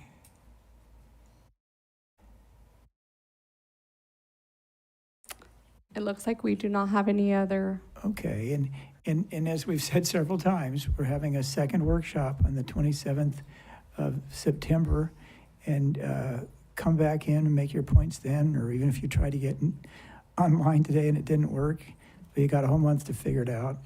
So I think we have little else to do today except for listen to planning commissioners have final comments or questions. And Commissioner Bradley, you're it. Okay, thank you. We're not quite done. In all of this, again, great job, staff, and thank you for all the members of the public. I had a couple questions, and maybe I should have covered them earlier, but did this, in what form and how often did it go to the Ag Advisory Commission, this whole effort? Do we remember? Chair Park, Commissioner Bridley, we made 2 trips to the Ag Advisory Committee early on in the process, talking about both the Rec Master Plan and very early concepts for the amendments. Does anyone see value in going back there again once you have it a little more written out? Just because we've heard so much stuff today about separation of uses from ag uses, et cetera. I mean, is that on your schedule somehow? We hadn't contemplated that. We didn't really receive any written comment or anything substantial from them the first 2 times. You know, there were certainly concerns like you heard today from the growers and shippers. Those are reflected in kind of their general concern, but yeah, we can certainly look at doing that again. You might want to work that in. I mean, and then the second one was we have amendments to the Montecito Community Plan, and yet I don't see MPC in the schedule. Is that what's happening with that? Secretary Wilson, going in. We're anticipating sweeping changes throughout. No, just kidding. Our initial focus right now has been the Land Use Development Code. We haven't ruled out the Montecito Land Use Development Code, but right now we're focusing on making these changes in the Land Use Development Code, and Article 2 of the Coastal Zoning Ordinance, and then we will see how and if they can be incorporated in the Montecito Land Use Development Code. So at this point, we haven't even looked at the Montecito Land Use Development Code. We just identified it as a potential option in the future that we need to look at. Okay, I guess the reason I'm asking the question was in the PowerPoint, I think they were given their own, letters on there. So if that's parenthetically, then maybe you want to put them parenthetically. At some point, it was that they were going to be reviewing things like that. No, I think in the slides, we just identified the Montecito Land Use Development Code as one of the ordinances that may need to be amended. Okay. So it's LUDC, Montecito Land Use Development Code, and the Coastal Zoning Ordinance. Everything that we've shown you today is really focused on the Land Use Development Code because that's what we've been working on so far. We just know that they have a very active Montecito Trails Foundation, and they're, a community that's really involved with it. So, okay, I think that's it. And MTF did have representatives that were at a recent joint meeting of CRATAC and the Parks Commission, so they're well aware of it. I think another way of looking at this is not so much jurisdictional lines and ordinances and so forth, but are there ag parcels, large ag parcels that are likely to be developed in some way in Montecito area that need this treatment? So we'd be looking at private development incentives for public trails, and also is the area in need of more parks and that kind of thing. So it's sort of more a functional thing for citizens of the area to think about, and if they can identify something, they ought to come and talk on the 27th. Did I misunderstand? It's not just ag parcels that this element is affecting, right? It's actually all parcels, right? It is. So if San Ysidro Ranch comes in, or the Biltmore, the Miramar, then there's opportunity there, right? That's right. If they want to knock down the Biltmore and put in ballparks or put major trails across the middle of San Ysidro Ranch, I think we ought to hear from the citizens that want to do that. There are resources out there. that we There don't know are. about. Yeah, you never know. I agree. So, well, there we are. I think we've had a good meeting. I think everybody's a little worn out. And let's quit while we're ahead and come back on the 27th. So our meeting is adjourned. Thank you so much for sticking to it, folks.